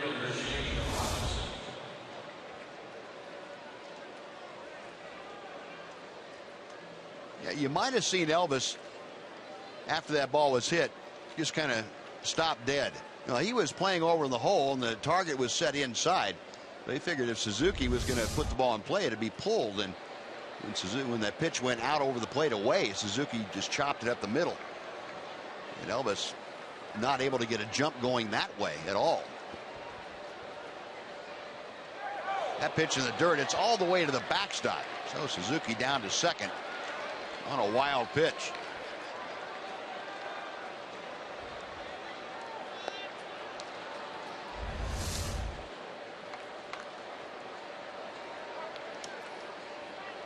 How much Robinson could do on that one. He went down to block it and bounced right over him. It was about a 53-foot curveball that went straight up when it hit the dirt, didn't it? Yeah, you got to be pretty good to block that ball. You can't go down on your knees. You have to stand up and block it with your mask. So now the go-ahead run for the Twins out at second base. 2 outs. Shane Robinson, a day for triples. He's had a pair of them. 2 for 3 with an RBI.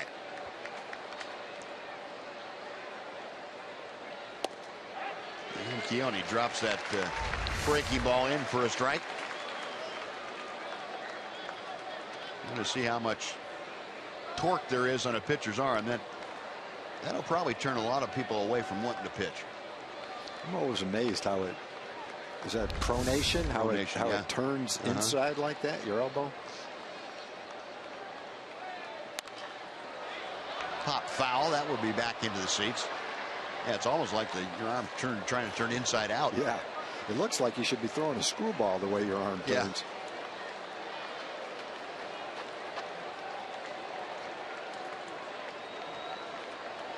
Keone with the advantage in the count now. A ball and 2 strikes to Shane Robinson. All even at 3. Hits are even at 9.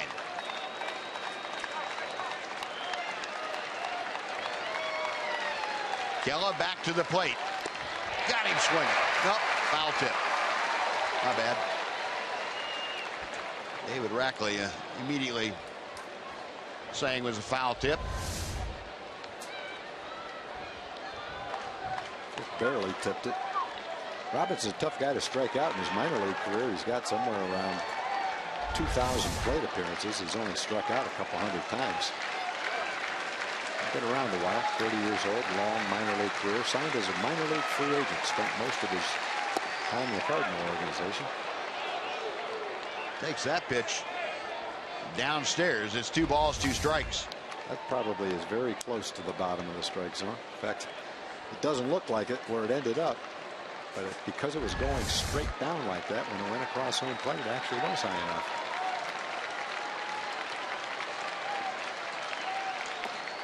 Going outside, 3 balls and 2 strikes. Well, Kella's run the string out with Robinson. If he's able to get aboard to extend this 8th inning, Eduardo Escobar, the shortstop, is waiting to be next.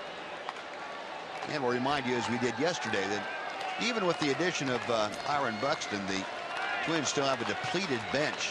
Torrey Hunter serving the suspension, so they're a man short there. Chris Herman and Kenys Vargas, the switch-hitting DH first baseman, the only 2 on the bench. Got him swinging that time. Kella, a couple of punch outs in the inning, no runs a hit, 1 man is left. 7.5 in the books. Keone Kella getting out of danger in the 8th. A 3-3 game in Arlington.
Back to Globe Life Park and head to the bottom of the 8th inning. This the finale of a 3-game set between the Twins. They leave town, and the LA Dodgers come to town for a little interleague action beginning tomorrow. A 4-game home-and-home series, 2 here and 2 in LA. Things get going with game 1 tomorrow, 7 o'clock here on Fox Sports Southwest.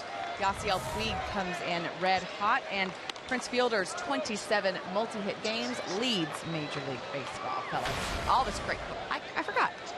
The reason we have that all that good information is because of the folks at AT Uverse. All right, and thank you. We'll look forward to that Dodger series starting tomorrow night. Mitch Moreland leading off here in the Ranger 8th inning. Mitch 1 for 3 this afternoon with a double in the 3rd inning.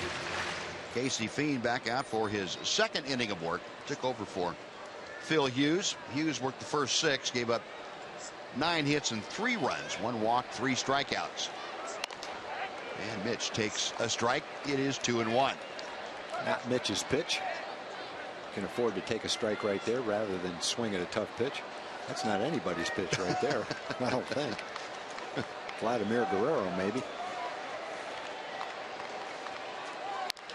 And Mitch chops a pitch foul from Fiend. The count evens at 2-2. Moreland just 0 for 2 against Fiend in his career. Not many matchups. Moreland hitting 4th in the order. He'll be followed by Joey Gallo and Elvis Andrus. And Leonis Martin if Rangers get somebody aboard. Fiend set for the 2-2. Good job by Mitch to foul that pitch off. Trying to take it the other way. It was a pitch that he could drive that way. And Mitch, of course, in this situation would not mind at all getting a base hit the opposite direction.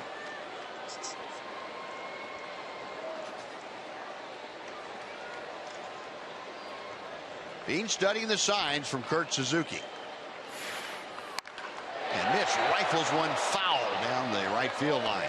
Yeah, the hanger just hung too far inside. Mitch couldn't quite keep it fair. He was right on it, though.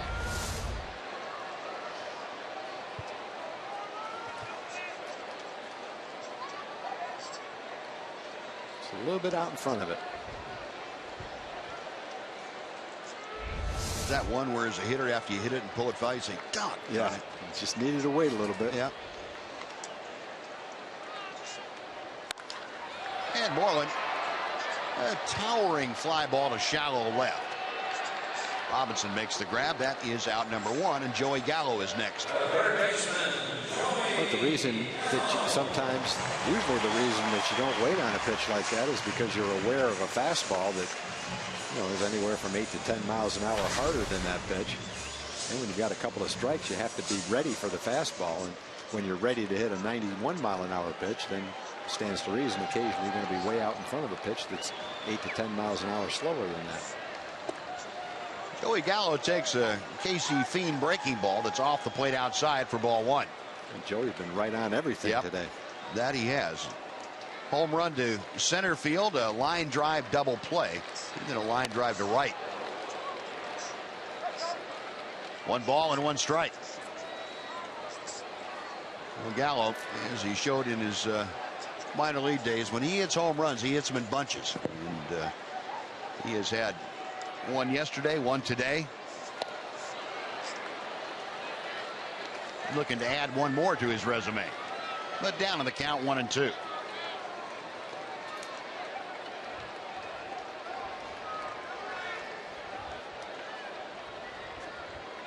Fiend comes set.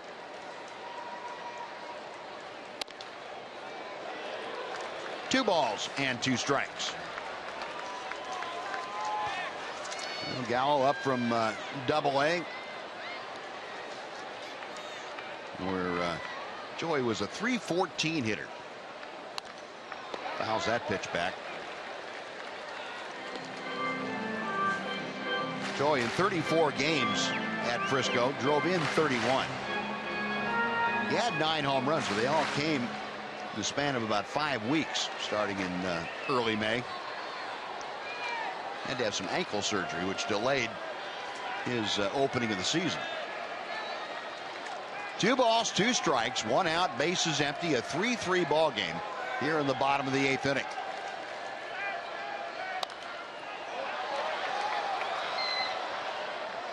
Gallo spreading out some souvenirs to folks.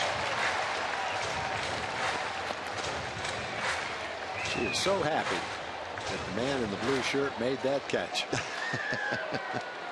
She just can't contain herself. Yep.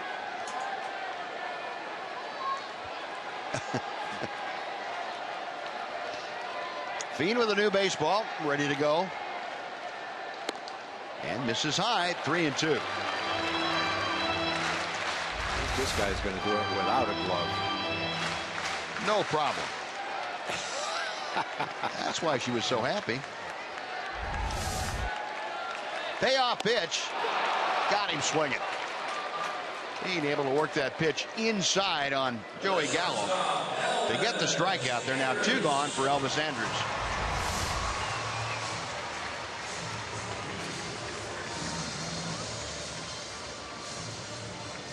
That's a good cutter. Right on the inside corner, going down a little bit. Delphine now with 3 strikeouts in the first 6 hitters that he has faced. 2 outs, bases empty. Elvis had a base hit to right his last time up. 1 ball, no strikes. Well, Elvis at 241 with the average.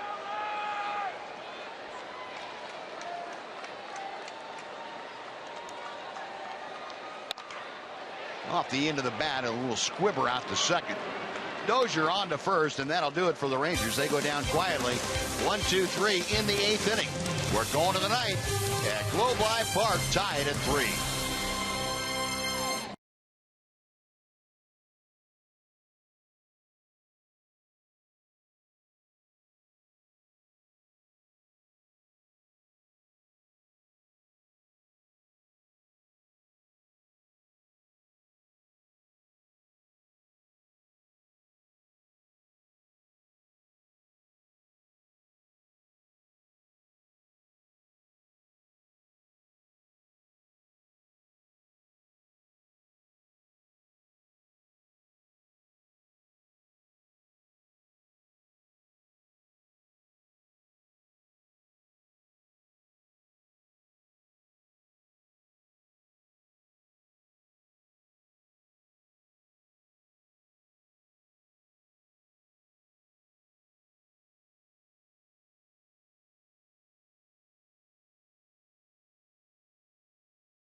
But whatever happens, we will cover it in great detail coming up on the post-game show. 3-3 right now in the finale of this game with the Twins. Dana Larson here reminding you to join me, Mark McLemore, and Pudge Rodriguez for all of the analysis on this game. Emily Jones, of course, will help us with post-game reaction from the clubhouse and with the manager, Jeff Bannister, and we will set up the series with the Dodgers interleague play and against the Dodgers for the first time since 2009. We'll have a preview of that. All that and much more coming up right after the game. But for now, we'll get it back to Buzz and Tom, guys. All right, Dana, thank you. And Sean Tollison has come out of the Ranger bullpen. The closer, or I should say the last up in the late inning situation would be Sean Tollison. No name for the roles in the bullpen. Tollison. Well, if it looks like a closer and smells like a closer, I'm going to call him a closer. Walks like a closer and quacks like a closer. Yeah, and gets saves like a closer. Escobar hits one to the left. Smolinski going back. It's over his head. One hop off the wall and into second with a leadoff double. Eduardo Escobar. I know one thing. The Twins have hit enough balls in the gaps today. They have to pitch around a leadoff double now. Buxton will probably be bunting. Pitch down and out over the plate. Escobar last year hit 35 doubles and 6 home runs. So he's got a little bit of pop in his bat. We've seen it today. He's got a double and a triple today. And he is Escobar now 2 for 2 in his career against Sean Tollison. A single and now a double. Well, the Rangers pulling the infielders in at the corners. You have Mitch Moreland's going to creep down the line from first, and Joey Gallo try to play side saddle a bit. Byron Buxton in his major league debut is 0 for 3 with a couple of strikeouts. He is showing bunt early. And Tollis's pitch bunted right back to Tollison. They're going to third. The tag, they got it. Beautiful play. And Plum Hollander up immediately, saying, hang on a second, we're going to look at that upstairs and decide whether we want to issue a challenge or not. Boy, he had as they say, conviction in this play. He's going to third all the way. Is he out? I don't know. Yeah, it's going to be naked eye. It looked like he was safe. Let's see it again. Oh, he's out. He did get it. He's out. Boy, that slow motion camera, that will fool you every time. Yep. Great call. Great play by Sean. That Boy, it was. What a huge play in this game. Well, and you're right, Tom. That conviction has to be there to make that kind of a play. Yep. When you don't have the force set up, you get runners at first and second. That's a much easier play for a pitcher to make the throw when all you have to do is force the runner. But when it has to be a tag play, then not only do you have to get to the ball quickly, you got to make a good enough throw to allow the third baseman to make that tag. Yep. Any hesitation, it's first and third and nobody out. So now Buxton at first with one out, and back to the top of the order. Ryan Dozier takes the pitch outside for ball one. Dozier today has doubled and homered. 2 out of 4. That home run, of course, came in the first inning, leading the ball game off. Buxton with very good speed at first. And the pitch a bit low. It's 2 balls, no strikes. You mentioned that Dozier the last couple of years has averaged 20 home runs, 17 or 18 stolen bases, 33 doubles. Last year he walked 89 times and scored 112 runs. This year he's among the top 2 or 3 in the major leagues in runs scored. He's already got 13 home runs. And the pitch outside to him. 3 balls, no strikes. Sean Tolleson a little trouble locating the strike zone to Dozier. Dozier trying to get aboard to join Byron Buxton. Eddie Rosario, the right fielder, waits to be next. 1 on, 1 out. Top of the 9th inning, a 3-3 ball game. Right down the middle, 3-1.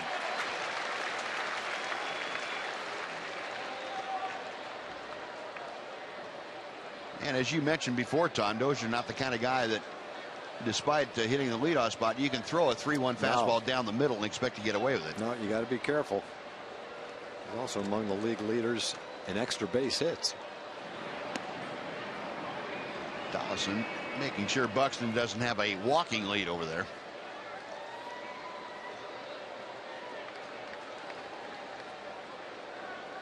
Dozier 31 RBI this year. Tolleson with that high set.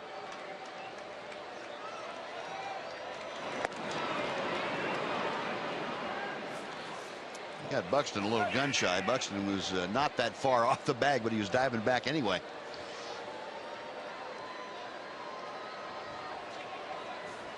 Three and 1 the count. 26-year-old Sean Tolleson out of Allen, Texas, comes set.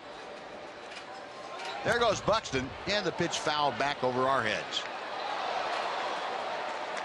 Well, Buxton back to first. The count is full to Brian Dozier.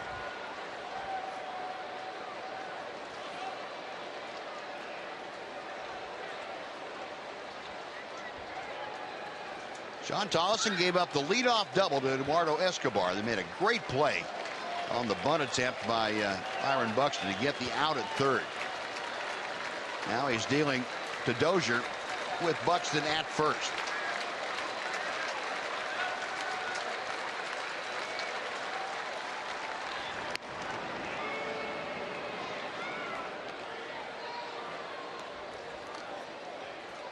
Twins now with double figures in hits. They have 10. They have out hit the Rangers by 1.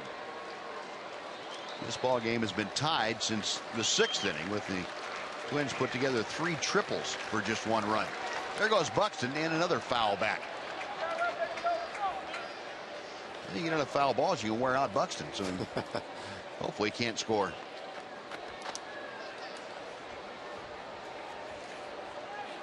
Buxton headed back, checking across the diamond. Third base coach Gene Glenn. There's Gene.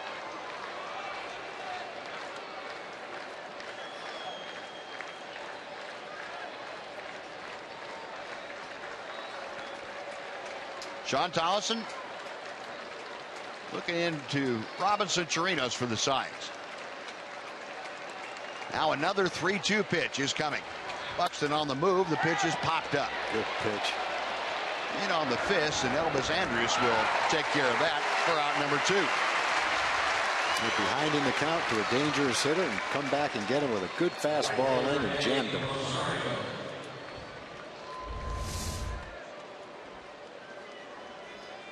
Way up and in. Yep. Not a strike, but got him to swing at it. Really tied him up. So a very big out number 2, and it will bring up Eddie Rosario. Rosario 0 for 4. A couple of ground outs, a fly out, and a strikeout. The Twins have hit a lot of balls over the Ranger outfielders, but I don't think he's going to hit one unless he hits a home run. They're way back there now. All the extra base hits the Twins have had today. 8 of them by my count. Yep.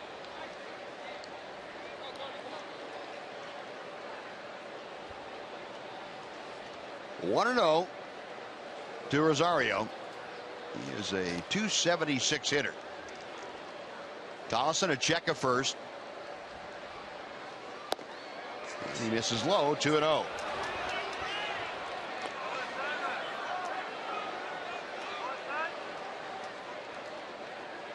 Our Fox tracker showing that last pitch could have been. It was at the bottom of the strike zone. Matter of fact, the first 2 pitches in the same location. But 2 balls, no strikes to count.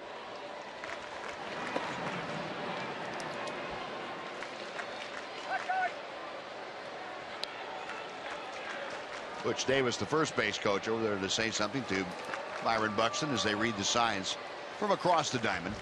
Mitch Moreland holding the bag against Buxton. 2-0 pitch.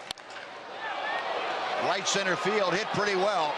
Leonis Martin on the run. That ball is up against the wall. Buxton around third will come in to score, and the Twins have taken a 4-3 lead on the long double by Eddie Rosario. Well, he didn't really hit it over their heads, but he hit it where they weren't playing, right in between center and right. Another extra base hit, another ball hit well. And that's, you know, you don't get the call on the first 2 pitches. They're borderline pitches, but both of them are close to being strikes. The count goes to 2-0. Now the hitter with Joe Mauer coming up next says he's got to throw me a strike. Looks for a fastball and become a much better hitter under those circumstances. And he hit his 5th double of the year. Now Rosario, with his 15th run driven in, gives the Twins the lead here in the 9th inning, and he is in scoring position now for Joe Mauer. 1 ball, no strikes. Mauer 1 for 3 this afternoon, but he becomes a much better hitter when he's batting with runners in scoring position or just on base for that matter. Mike Maddox now going to go out and have a chat with Sean Tollison. Mauer this year with runners in scoring position is hitting .417. It's the 2nd best in the American League. 25 for 60. And he put runners on base in just that general category. He's a .375 hitter.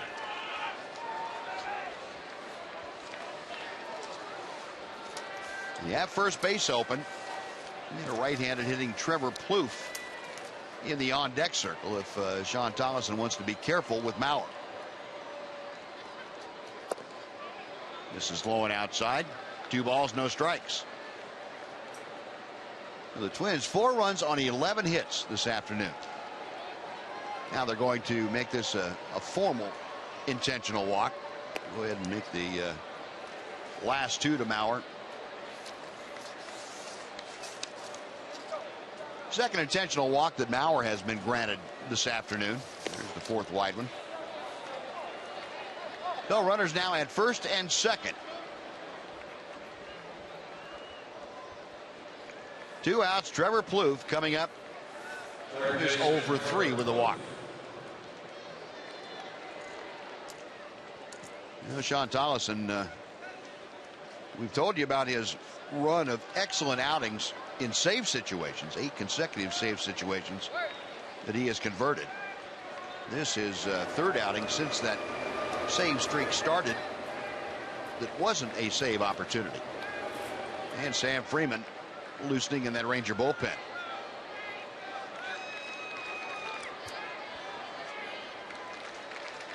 Plouffe walked and scored back in the first inning. 1 ball, no strikes.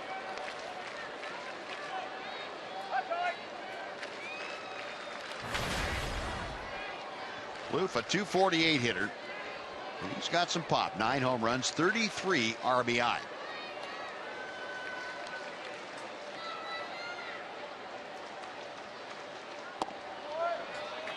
That pitch a bit low.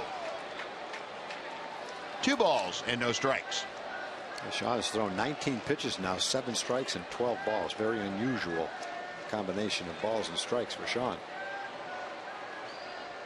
He's only had 4 walks the entire year. Very rarely pitching behind hitters. That pitch way outside. 3 balls and no strikes. Now Plouffe hitting 4th with 2 runners on and a run in. Eduardo Nunez, the DH, is waiting in the on-deck circle.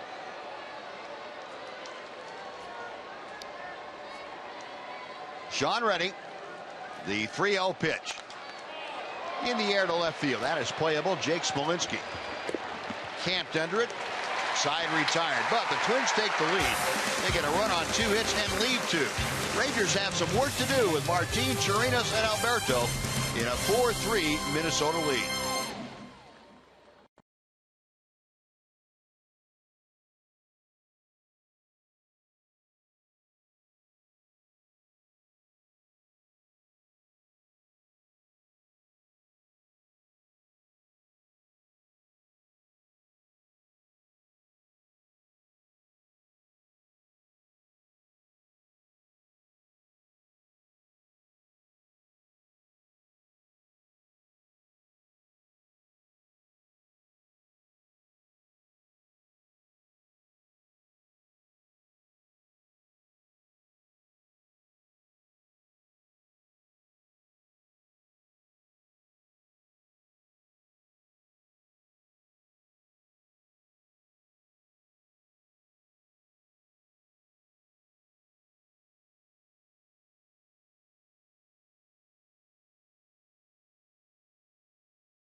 Southwest Airlines.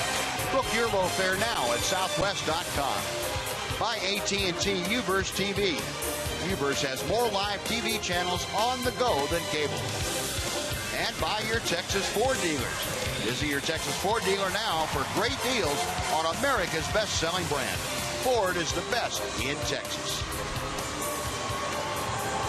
Now this crowd of nearly 34,000, 33,970 on hand at Globe Life Park today. They are rooting for a comeback. Rangers trailing 4-3. Glenn Perkins is on, the closer extraordinaire for the Minnesota Twins. He leads major leagues in saves, and he hasn't blown one yet. Hard to find fault with those numbers. Leonys Martin leading off. Takes high for ball one. Martin, Chirinos, and Alberto, the first three due up for the Rangers. Leonys, another big day. He is 2 for 3, a single and a solo home run. Taking all the way, it's in for strike one.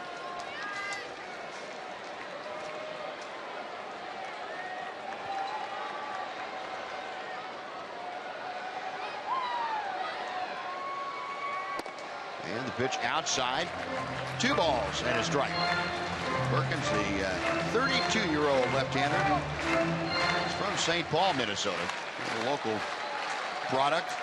He has been extremely good over the last several years with the Twins. I remember the home run that Josh Hamilton hit against him in Minnesota into that one of the upper decks in right field. 3-run homer to win a game.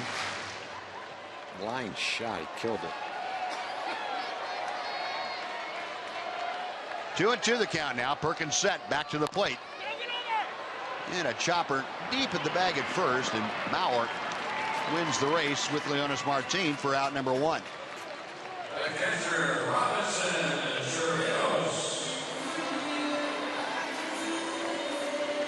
Well, Glenn Perkins, who recorded his 100th career save earlier this year in middle of May, as a matter of fact, about a month ago. 17th active pitcher to have 100 saves.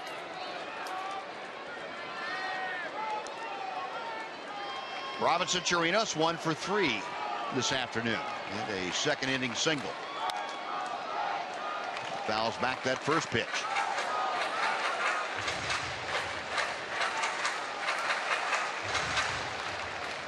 Twins are looking to snap a 5-game losing streak. Rangers are looking to extend a 2-game winning streak. Rangers have some work to do if they are to get that done against Glenn Perkins. Fly ball to left. It's playable for Shane Robinson. That is out number 2. Didn't miss it by much. Got out in front of an off-speed pitch and just got underneath it. Ladies and gentlemen, your attention please for the Rangers, number 88, Kyle Blanks. Entering for Hanser Alberto. A slider inside part of the plate. Just missed it. So with 2 outs, Jeff Bannister now going to his bench and coming up with the guy who has the most power of anybody on the bench. That's Kyle Blanks against the left-hander Perkins. Well, Hanser Alberto goes 2 for 2 today with a walk, a double, and a single. And Kyle Blanks, we'll see if he can't tie this ball game with one swing of the bat.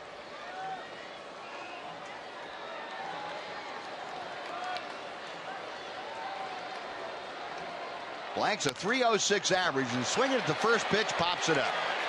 Playable in foul territory for Joe Mauer, and it is a 1-2-3 bottom of the 9th as Glenn Perkins records his 22nd save of 2015. So the Rangers win streak comes to an end. The Twins losing streak comes to a close. A 4-3 final here this afternoon. And Casey Fiend gets the win in relief for Minnesota. And taking the loss in relief is Sean Tollison. So we will come back to Globe Life Park to wrap things up for you right after this timeout on Fox Sports Southwest.